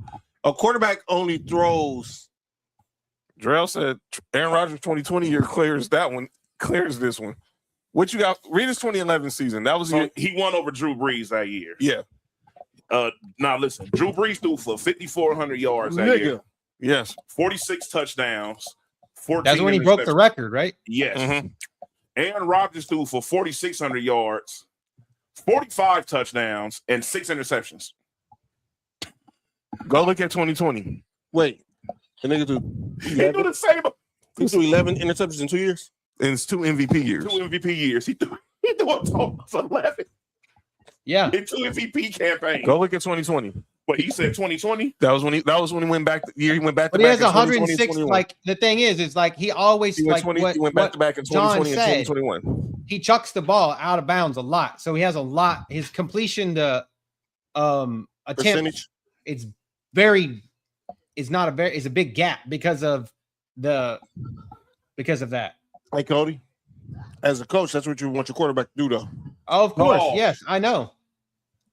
Drell said it right here. 48 interceptions. No, 48 touchdowns, 5 interceptions, 70% completion percentage. Nigga, hold on. Wait. And once y'all not telling me about him throwing the ball out of bounds as completion percentage is 70%.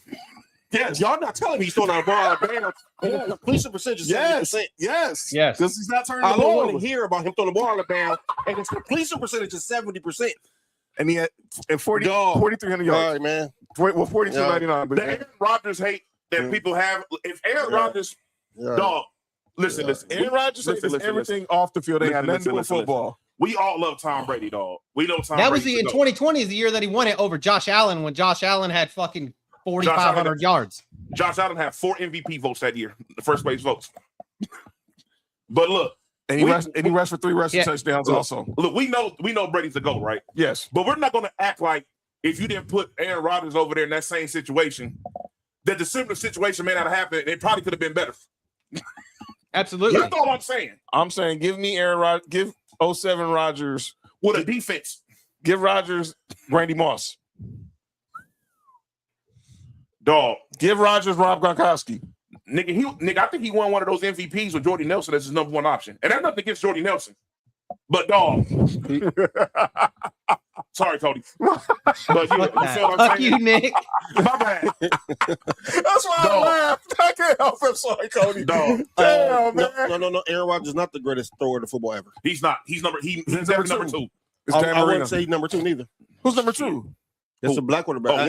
It's a black quarterback that Cody don't like. Warren Moon. Oh, yeah. Okay. Fuck that guy. We're not doing that. All right. Oh, man. But the best sort of quarterback, best sort of football is a rival of mine.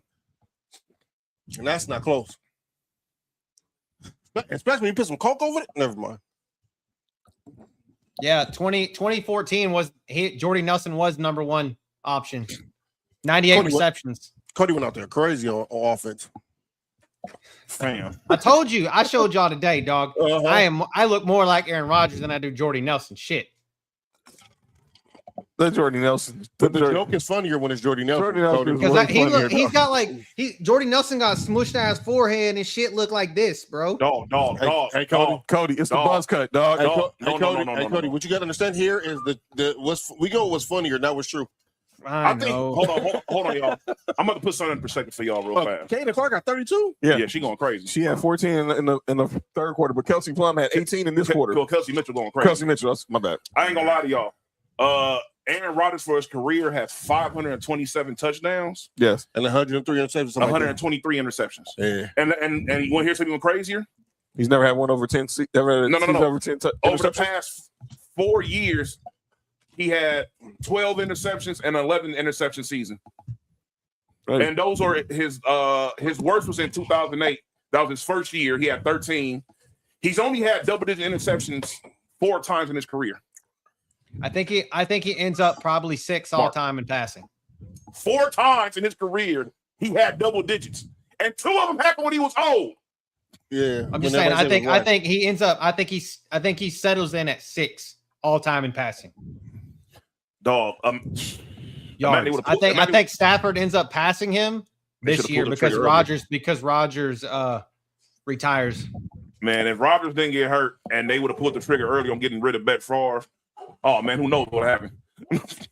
All right, let's get to the main event for this debate. Let's go to the hoops because this one's gonna. I think this one's gonna stir. It's gonna start some stuff. All right, so it's crazy because all of us came up with the same persons, but 2 of us picked one person and the other 2 picked another person. So the MVP for the NBA. And sorry, Nessie, I love you, but Mark and Nick, they went with 2011 Derrick Rose. Me and Cody went with 2017 Russell Westbrook.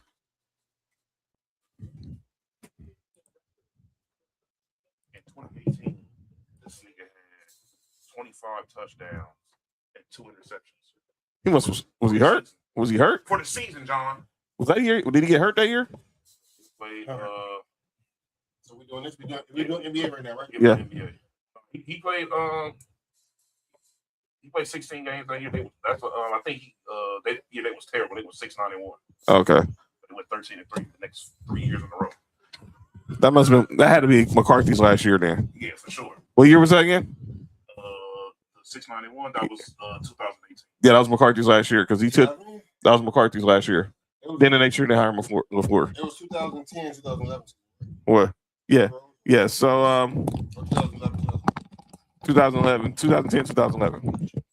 All right. So me and Cody had Russ. Let me go with me first. I personally nothing against what Russ did that year after being the first player since Oscar Robertson to average a triple-double. But I personally felt that year James Harden had a better year. I know Russ led the league in scoring with 31. He had the rebounds and 10 assists.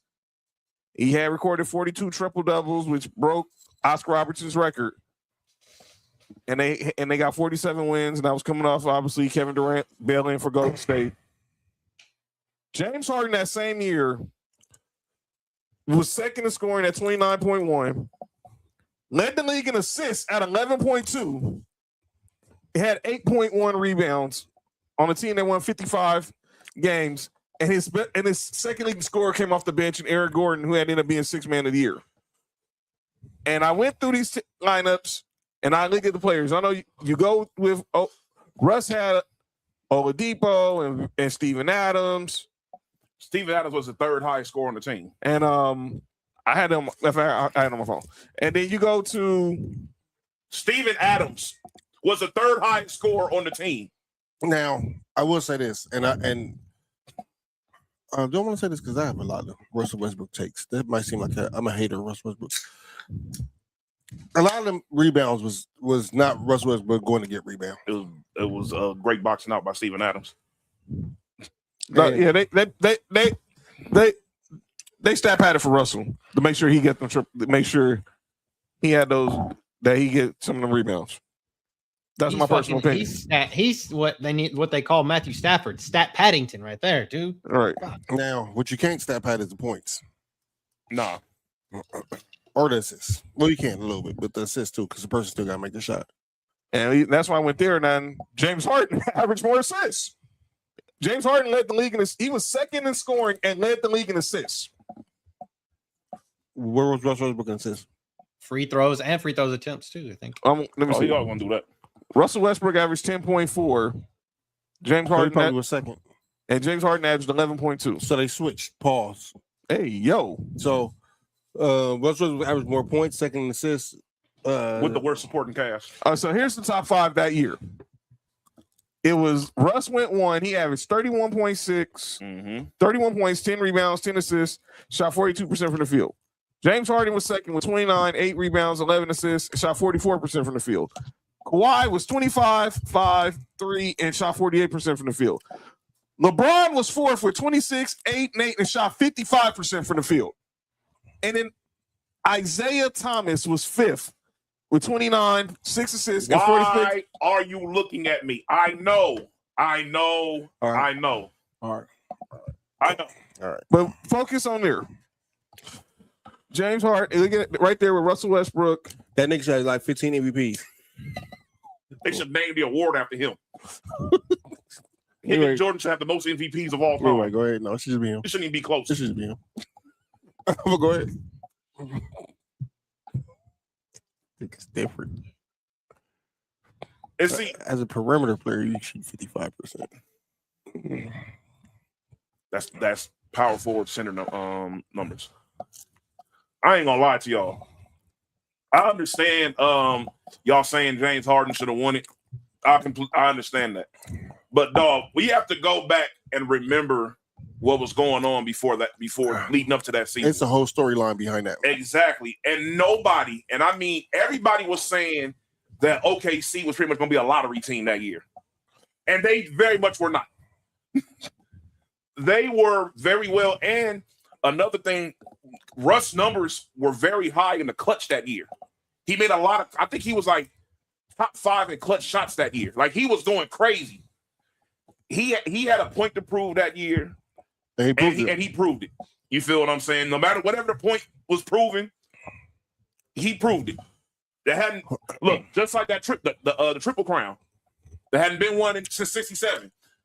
Pretty much the same amount of time for this. It ain't been one since Oscar Robertson averaged a triple-double. Mm-hmm. You feel what I'm saying? And then Oscar Robertson came out there to the foul game. He was like, "Yeah, MVP," and I was like, "Yeah, well, James Harden pretty don't have a chance now." I mean, it was so much of the narrative was so much on his side. Yeah, I heard Will Chamberlain average a triple-double. On or off the court? Yes. Absolutely. You feel what I'm saying? By the way, this was Caitlin Clark's 9th straight game with 30 and 5. 9th career game with 30 and 5. Wait, excuse me? Oh, 9th career. I was going to say, I'm about to say, nigga, she has not been balling like that. I'm about to say, dog, you said she had 9 straight games with 30 and 5? No, 9th career. Hey, Mark about to say, it was super hate going on with her. Thinking that's going on. But nah, look, it's everything. Like I said, it hadn't happened in a long time. Their numbers aren't that far apart. Yes, James Harden had the more team success, but he had a better team. At the end of the day, look, like you just said, he had a 6th man of the year on his team. Yeah, but the rest of that team was flat doo-doo. It was ass cheeks. The rest of that team was flat doo-doo. Mark, you remember when the Rockets? Dog, you think like OKC was that much better? They were what? They were pretty much the same roster. No, they weren't. Yes, They were worse. Who was on the Rockets that year? Pat Bev was on that team. Bev. Ariza was on that team. Ryan Anderson's white ass was on that team. Corey Brewer's was on that team. Clint Capella was on that team. It was Montrezl Harrell, like before he was somebody. Mm-hmm. Nene was on that team. Washed.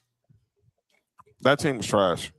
Look, yeah, those teams both teams seems kind of parable with each other. Yeah, those teams was trash.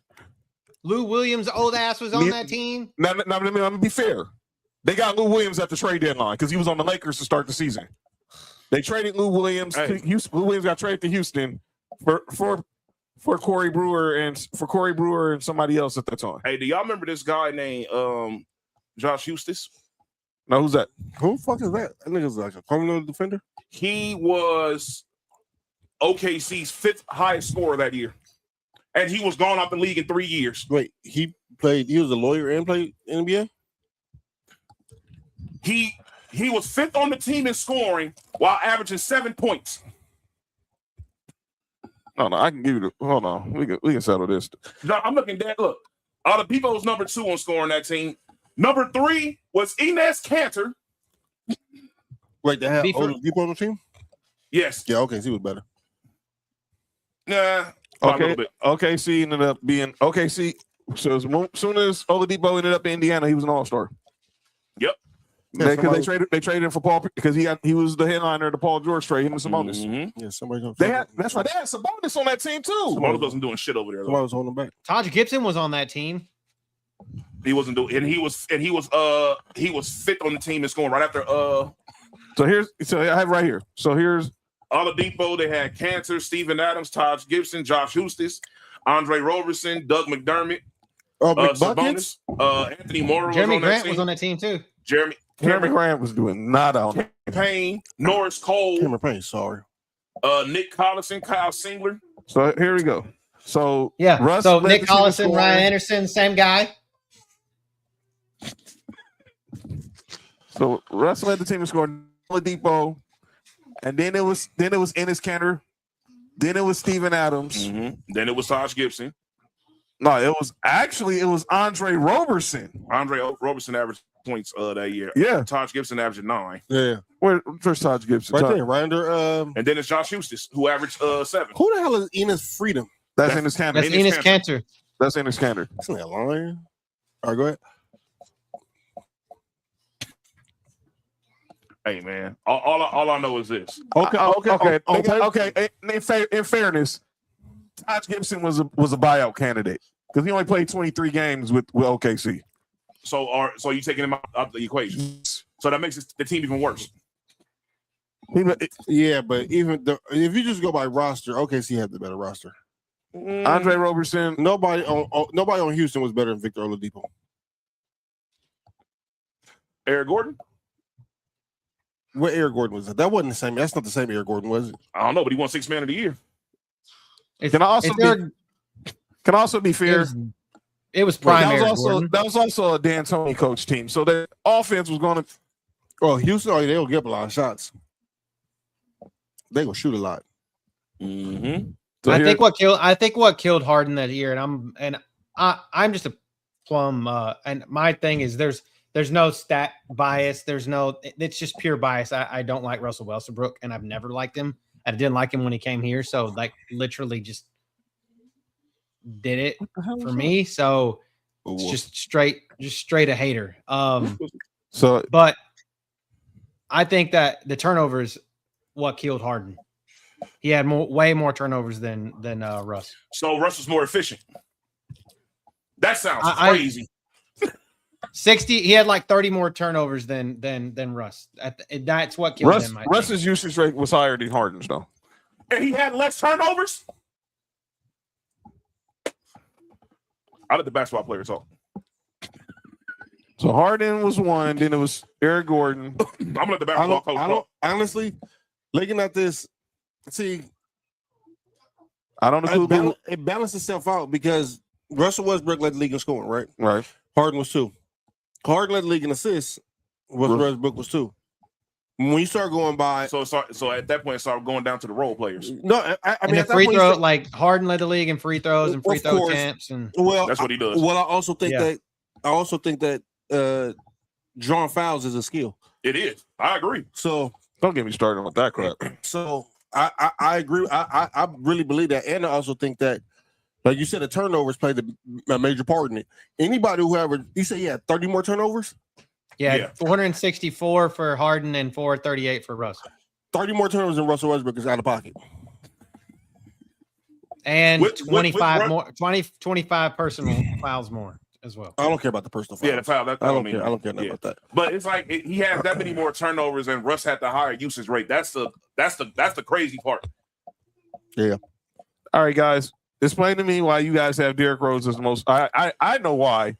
But explain for our audience why Derrick Rose in 2011 was the overrated MVP. Nick, you want to go first? Sure, why not? So, and someone might catch a straight during this argument as well. Oh yeah, there's no doubt about it. Here's the thing, y'all. There was a lot of BS that was involved in this MVP voting. Of course, it was. Now it's a lot of politics, and y'all. Oh yeah, it was. This whole if y'all ever believe, and y'all wear shoes, that there's no politics involved in these voting, that year in particular is a prime example. It's around about 4 or 5 years for sure. But that year in particular is a prime example. Now, because the first thing they bring up is, they had the better record that year. Okay, cool. They did. So, like, you feel what I'm saying? That's okay. They had the better year. If you're going based off of he won MVP because he had a better year, then that's bullshit too. Because there's been plenty of MVPs that had won that had. Never mind. Who had a better year than you? That year with Derrick Rose? Go ahead. No, I'm not even interrupting you, Nick. My bad. Yeah. So let's go ahead and do a quick breakdown of what happened that year. Because I think we about to say the same thing. Mm-hmm. But while Nick looking everything up, I can tell you right now. So remember how y'all was talking about Russell Westbrook led the league in scoring? Mm-hmm. You know who led the league in scoring that year? Who that? Kevin Durant. Right? Mm-hmm. You know who was second? Who was that? LeBron James. Yeah. You know who was 1, 2, 3, 4, 5, 7th? Derrick Rose. Derrick Rose. Mm-mm.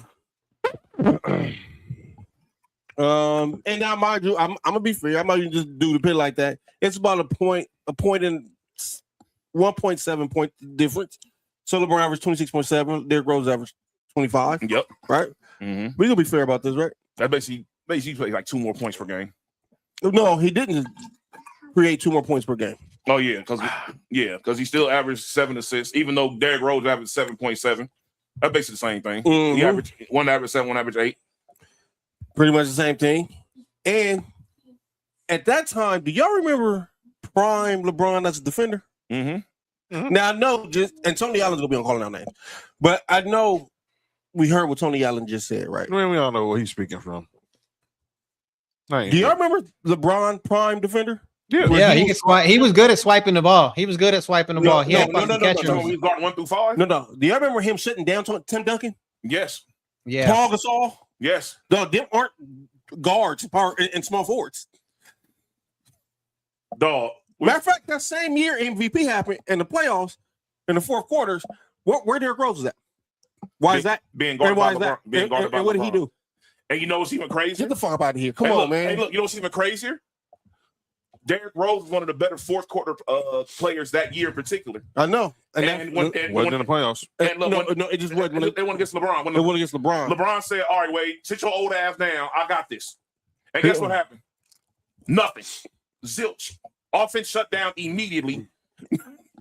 It's like, come on, man. Like, and here's the thing. And look, if you start breaking down, look, even this, the field goal percentage was better for LeBron.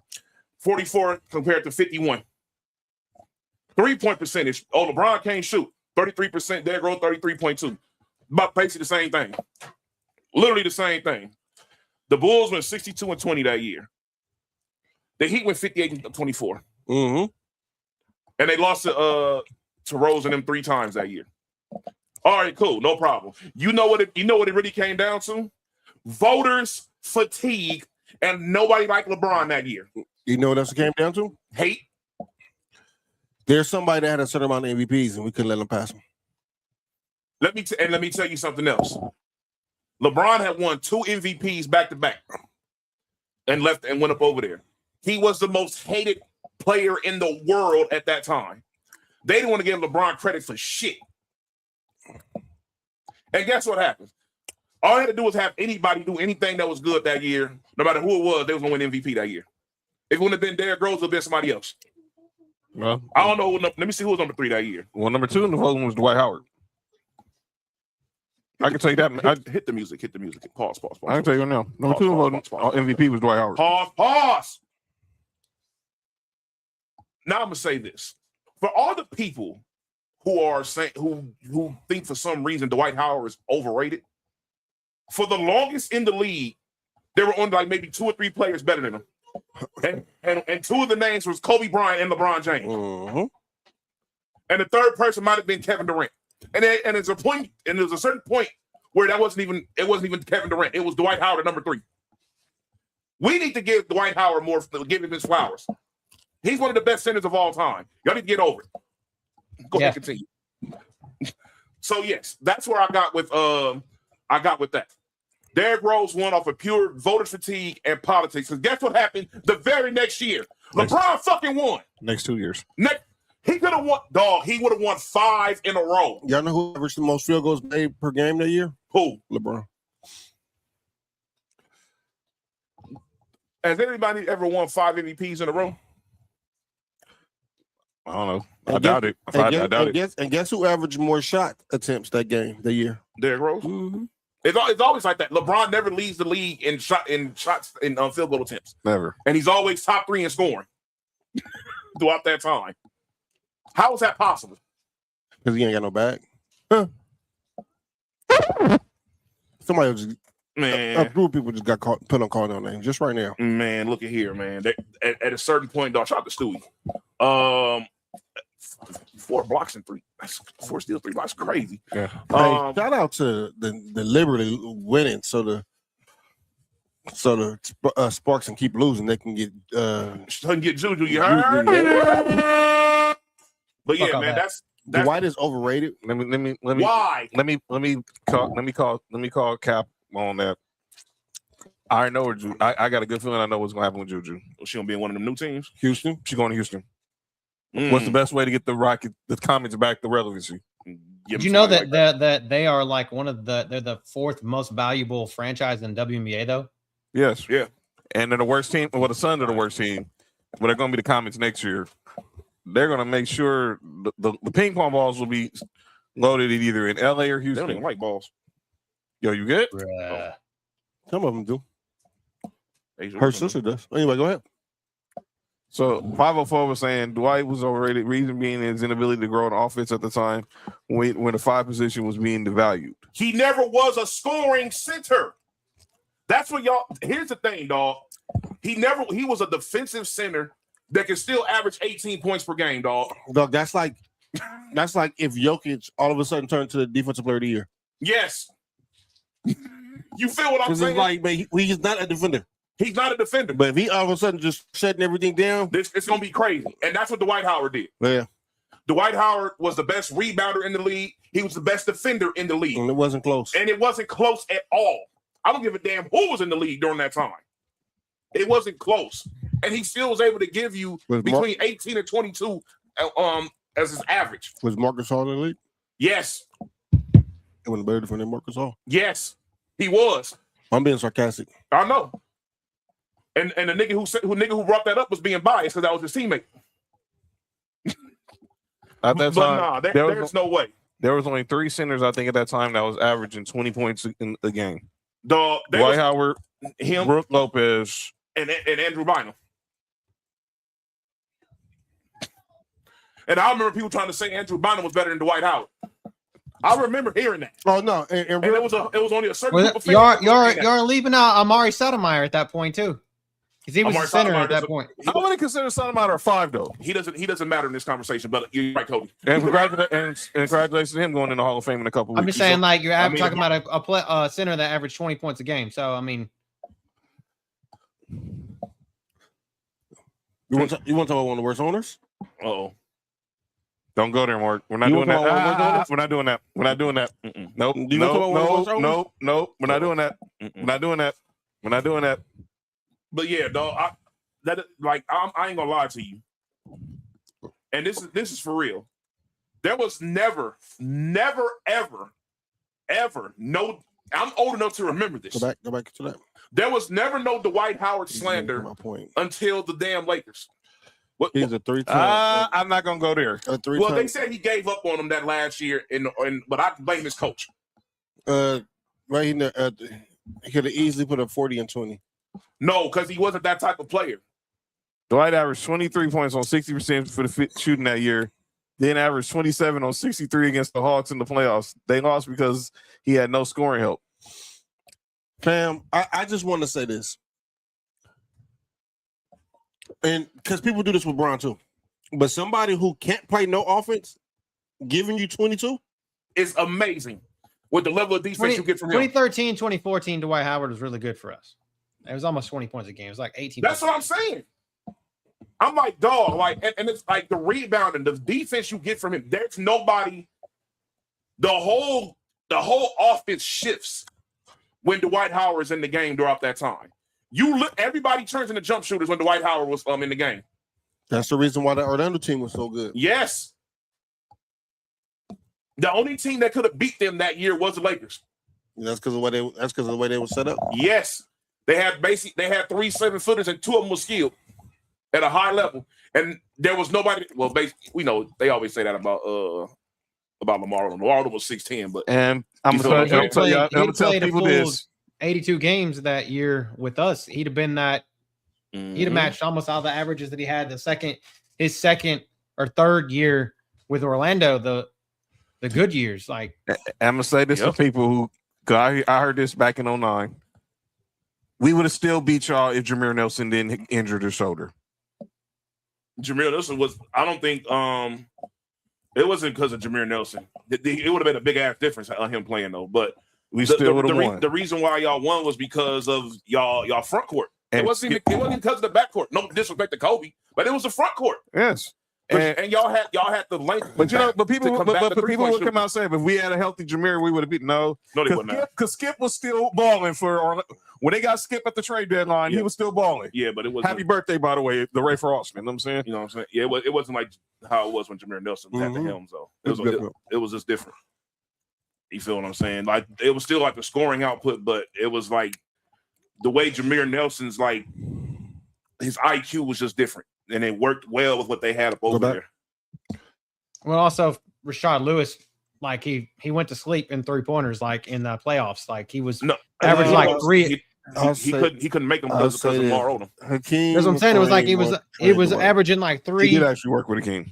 3 a game, and Dwight worked with Hakeem, and that didn't lead to Kobe and Dwight's epic fail in LA. Injuries led to Kobe and Dwight's epic fail in LA. That year, Dwight averaged 18 or 13. Yes, he still led the league in rebounding. And he shouldn't have played that year at all.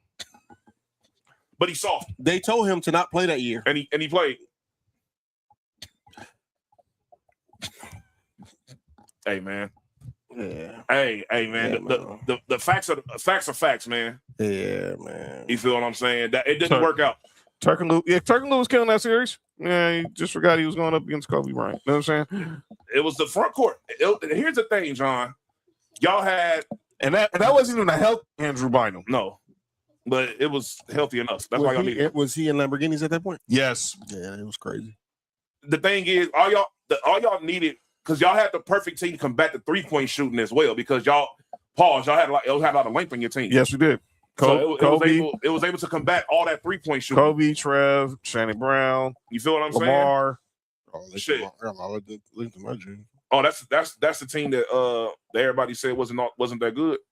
You know they won. How the team not no. How's the team roster not that good and you go to championship 3 years in a row? Come on, man. Oh, you know why? You know why? How is a championship team not that good? Winning back to back. They didn't go back to back.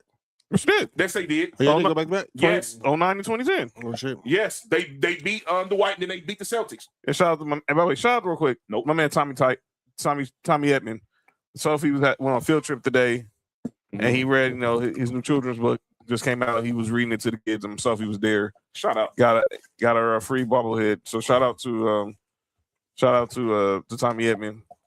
Just ground it out right now. But now, this was a good debate. This was a great debate, and cannot wait for next week when we kick off the 2 days, because the AFC, we're gonna have to talk a lot about this AFC NFC East. But let's get to the final segment of the show. Say that Rose was.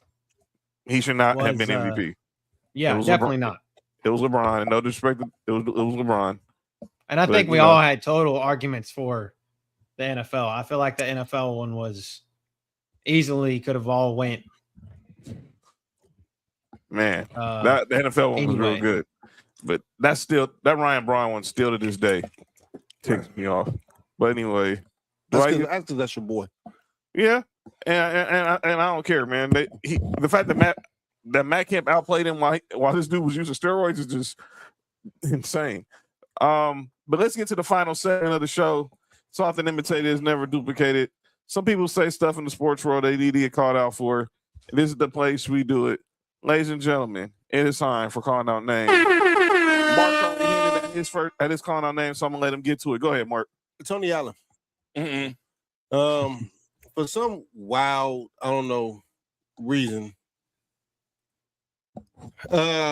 he decided to get on his podcast out the mud and lie. And say LeBron, what he said? He wasn't a good on-ball defender? Yeah. And people hunted LeBron in his Miami days? No, he didn't. And look, and to specify Miami days, and that's when he was dog. He should have won Defensive Player of the Year. You know what's so funny is the year Marcus Hall won it is the year that people say got robbed. The next year he was better. Yes. Who won it that year? It might have been Dwight. 2014. Hold on, let me see. Go ahead. Go ahead. I think that was Joakim Noah. That might have been Joakim Noah, but it was either that or 20. That might have been Joakim Noah in 2014 or 2014 was Kawhi. It was Kawhi. 2014 was Joakim Noah. 2014 was Kawhi. Was 2015. Yeah. The back end of the year, yes. Okay, correct. so 2013, 2014 was Joakim Noah, and that year Joakim Noah was All NBA first team, which is insane. He averaged 1.5 blocks and 1.24 steals that year. Yeah. And that was when centers had to be All NBA. He made All NBA first team. He was 11.3 rebounds. He was 6th in NBA in rebounds that year. Imagine being All NBA only averaging 11 points. He anchored a defense that allowed a league low 91.8 points per game. But yeah, Tony Allen speaking with that Celtic bias. We say respectfully disagree. Rose 2011 was rightfully deserved. I don't care. 504. That whole number, that best team, best record stuff is so overrated to me because there was a lot of people in 2015 who argued James Harden over Steph for MVP. Mm-hmm. If you go look at the numbers, and Steph won. Is that the year Steph won unanimous? That was the second year he won unanimous. The first year it was neck and neck with him and James Harden. Mm-hmm. Go look at James Harden's numbers in 2015. It's pretty close, but I still would have gave the edge to Steph. And who won it that year? Steph won it. That was his first MVP. Mm-hmm. Then Who had the best record? The Warriors did. Okay, well, that goes on part with what he said though. But if you had the best record, you get MVP. I totally disagree with that, but I get it. I understand what people say it. It's not necessary. Come on, Task. Oh, that's stupid. Rose Arena. Nick, you got anybody? Well, for calling out names, yeah. Actually, I think I'm cool. All right. We already discussed the idiot, and then we ain't gonna discuss the other idiot from Gil's Arena, so we'll just leave it alone. Well. Going off that point, me and John, as North Carolina fans, been trying to tell you Rashad McCants is an imbecile, dummy. We don't. That's one dude we don't claim. Yeah, it's one dude we don't claim. That's one person who don't have the Carolina blue background. Sorry, Cody, you got anybody you want to call out? Yeah, with NFL training camp starting, Brandon Ayuk, shut the fuck up.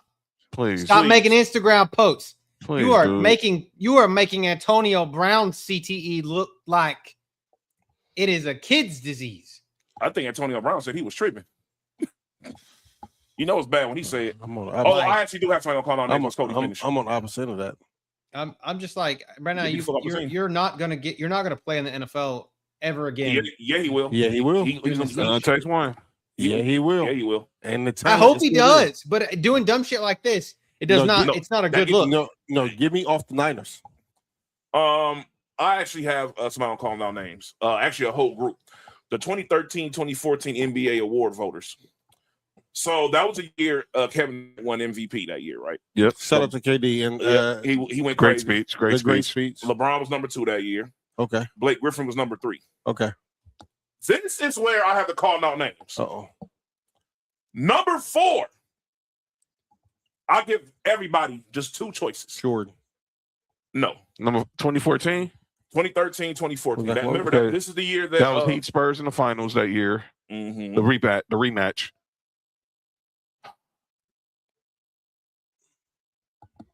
2014. Mm-hmm. I Chris think you Paul. said it earlier, right? I think I looked at this and then I saw you said who it was earlier when you were talking about defensive player. Mm-hmm. It was Joakim Noah. Yes. You know who's number 5? Chris Paul. James Harden. When in the fuck of the history of the world, His record, nigga, you're not even the best player on your team. the team record. I don't give a Clearly, that damn. matters. There's nothing Joakim Noah did that was better than They James were Harden. 48-34. Oh, There's nothing Joakim Noah did that was better than James Harden at anything. I'm sorry. Next. Like, what dog, was the Rockets record? 54. Get the F out of here, man. What are we talking about? With James Harden averaging 25, 5 and 6. And Joakim Noah averaged 11 points. And what? He averaged 12 points, 11 rebounds. 5 The assists. Chicago Bulls bias that year was bad. If you go and look at a lot of the award That was voting, it was Jimmy bad. Butler. Oh, it started in 2011. Yeah. Jimmy Butler, I think, might have been most improved player that year, or might have been one of those years. He might have won. He won most improved player. Jeez. Mm-hmm.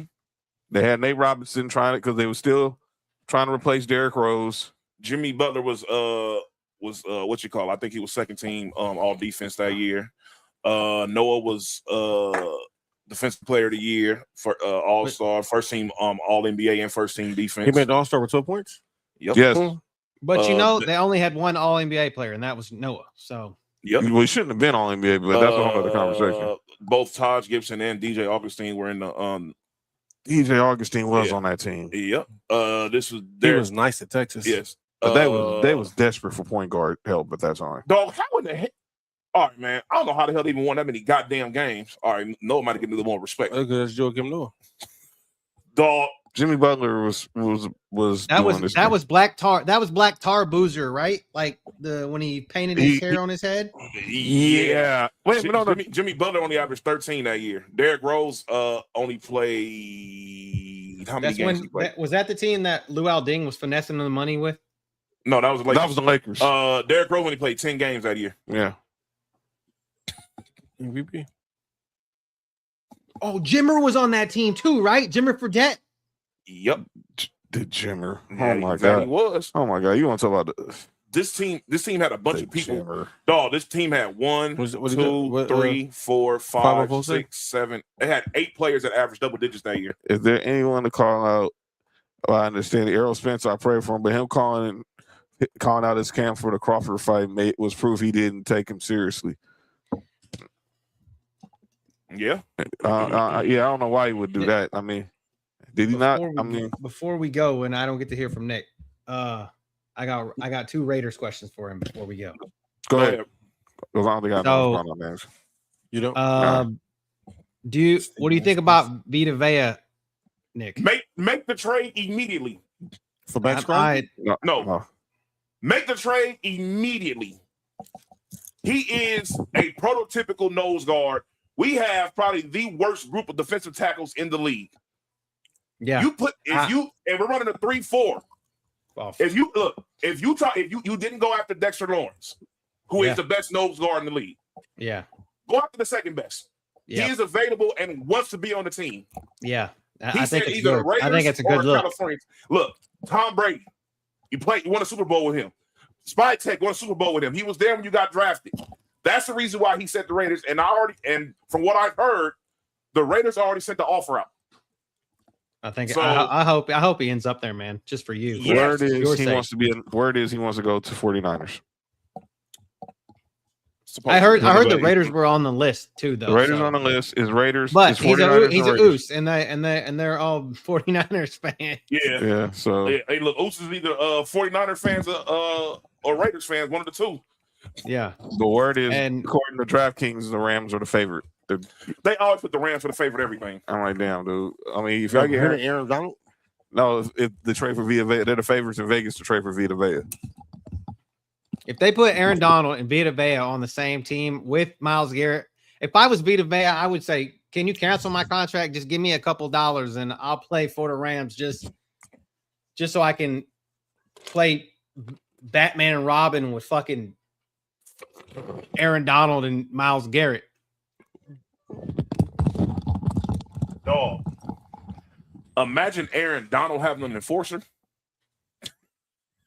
That's insane. Dog. Vita Vea is one of one in the league. There's nobody at his size that is athletic as he is. But on you the think defensive about line. this: what Sean McVay, he goes to the They're Rams. What good. Sean McVay's going to do with him? What Sean McVay's going to do with him at the goal line? Oh yeah. They're gonna run the ball. Go and throw him at fullback. Yeah, because And they done that with them over there with Tampa. Yeah, too. Tampa. Yes. Like, imagine they put Vita Vea at fullback and Aaron Donald at running back. You good? Get the heck out of my house, Art. Get out, man. No. And what do you think about Kirk Cousins being named camp starter? I'm okay with that because that's pretty much been whatever. That's pretty much been the plan since he got signed. That's Brady. That is definitely That's Brady. yes. Brady. If Brady wants to, he has been very consistent about his take on how he feels quarterbacks aren't being developed the way they're supposed to. Yeah. Mm-hmm. If he really is serious, this dude don't take the field until you think he's ready. Yeah, You don't see him in preseason because he needs the reps. yeah. But week one, yeah, he's gonna be here. And here's the thing, though, You just because he doesn't start doesn't mean he's not gonna play at all this year. right? Oh, for sure. Because by the time we play the Jets, we may have only like 2 wins. You feel what I'm saying? And we don't play the Jets until like then in the middle of the season. So it's because like our schedule is brutal. We're not a good enough team to have a winning record with the schedule we have. You feel what I'm saying? Yep. Like, if we win 6 or 7 games this year, I'm cool with that. 67. Either one, either 6 games, 7 games, because that right there shows him. Because you can still show great improvement in these games and not have a winning record. Yeah. You feel what I'm saying? Because sometimes that's how it goes. Sometimes in NFL, we've seen plenty of teams that aren't bad have subpar records. If that makes sense, For sure. you feel what I'm saying? For sure. That's crazy. Oh, So congratulations, Sam. that's where I'm at with Congrats, everything. Sam. Yeah, let's get look, Raiders. If y'all serious Yes, Sam. Let's go. about making a push especially with the future, you make the move for this guy. He's 30 years old. You can get like about a good 4 or 5 years out of him. Yeah. You feel what I'm saying? Yep. And that's going to help everybody on defense. Hey, ladies and gentlemen, that's calling no names. No show Friday. We'll be back next week because I'll be traveling. So I'll see y'all in the week. But I will see y'all in the week. I won't be on Sports View Wrestling tomorrow. We don't even know where John going. This is a top secret trip. Yep. I'll be back. I will be back for Tribal Warzone next Monday and back for Master Debaters, the 2-a-days edition. We kick off with the AFC and the NFC East. And boy, y'all cannot wait to y'all hear what Mark has to say. I've had people already reach out to me, say they want to join to talk Eagles, talk Jets. We'll see. Because y'all come on here, y'all know y'all got to bring the fire. We don't play no games. Don't bring no homerism. And y'all got to understand. We're going to say some Be stuff the about 1 year Jalen. anniversary of me appearing on the for That's the team, right. man. Shout out to you, 504. Appreciate you, brother. Good looking, 504. We appreciate you, dog. New Orleans in Thanks, the building. bro. Appreciate it. And we'll see you in the South pull up, bro. That's right. You talk Saints with us. Mhm. Drell's gonna pull up and talk some Saints with us. But yeah, that's where we're gonna go. So y'all check out Sports View Wrestling tomorrow with Trell, Nessa, and JoJo. I'll be in the Mile High Club. You on the way. What? This nigga is happening right now, dog. I'm out of here.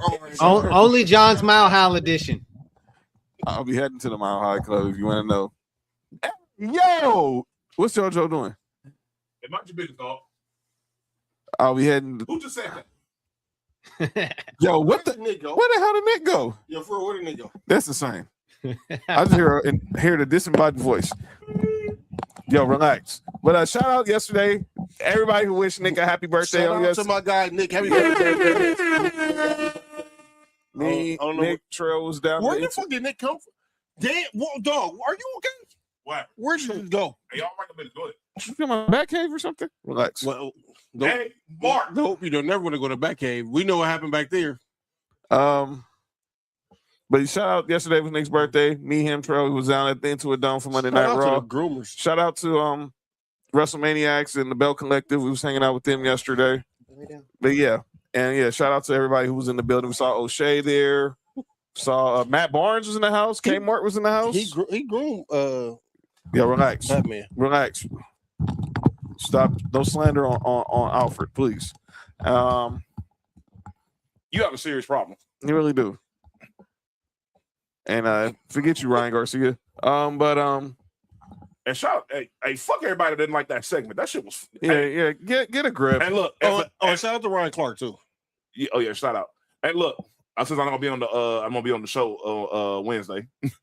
For all the people that was like the crowd wasn't into what was going on, y'all are lying. We was there. It was 14,000 strong. The crowd was loving everything that was going on. Trust me. Everybody was into it. That shit was, everybody was laughing. Well, yeah, y'all was into it though. And let me be clear. Everybody was just upset. Yo, Mark, you got to relax. Was just upset. I was gonna say the exact same thing, Mark. Don't even trip, dog. I was. People were just upset because they saw Ryan. They was into it. You got to relax. Y'all got to relax.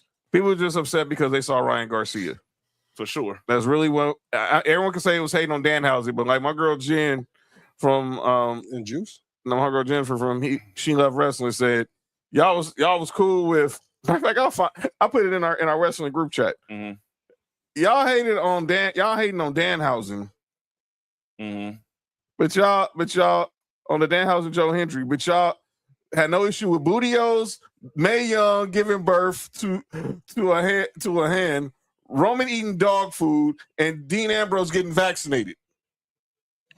What? Yes. All that happened on either Raw or SmackDown in the last decade. Wait, John, go explain what happened on Raw. I don't know if it was Raw or SmackDown, but John, somebody giving birth on Raw is crazy. It was an old lady. Gave birth to a hand. To a hand. Oh, is that where the sock came from? No, the sock came from his nuts. Mr. Sacco came out of his jock. Oh yeah, that was in the hole, huh? Yep. It had a mouth drawn on it. That's why they was playing in the hole. That's why I was telling him have a nice day. And then he put it in folks' mouth. What? What you just said? He told people have a nice day. You know how you know sock? Yes. You know he had his hand like this when he did it too. He had a mandible claw. Yeah, that's boys and girls. Thanks for watching Master Debaters, the Sports for You Wrestling, or Sports for You in Ballers and Briefs. Yeah, subscribe to Sports for You on YouTube, Ballers and Briefs on YouTube, and on Twitch. Follow us on social media at Master Debaters on X and on Instagram. Of course, also on X, Instagram, and TikTok at Sports for You, at Ballers and Briefs, at John Watson 0984, at High on Mark, and High on Mark 1, at 99 Gorilla. We will see y'all next week for the kickoff of the Sports for You and the Master Debater 2-a-days. This has been a great show. And let us know who y'all think is the worst MVP of all time. Come on, Andy Paez. And of course we will respond. This has been Master Debaters, episode 3. Yeah. I'm John. Oh. That's Mark. Yeah. That's Nick Freeze. Yep. That's Cody. See y'all next week. On my way to Dallas. MASTAH D-Baters. We stay lit. If you want the truth, come take your seat. Join the debate. Bring the heat. One mic, 4 angles, no fear, no pause. Big names, big swings. That's our cause.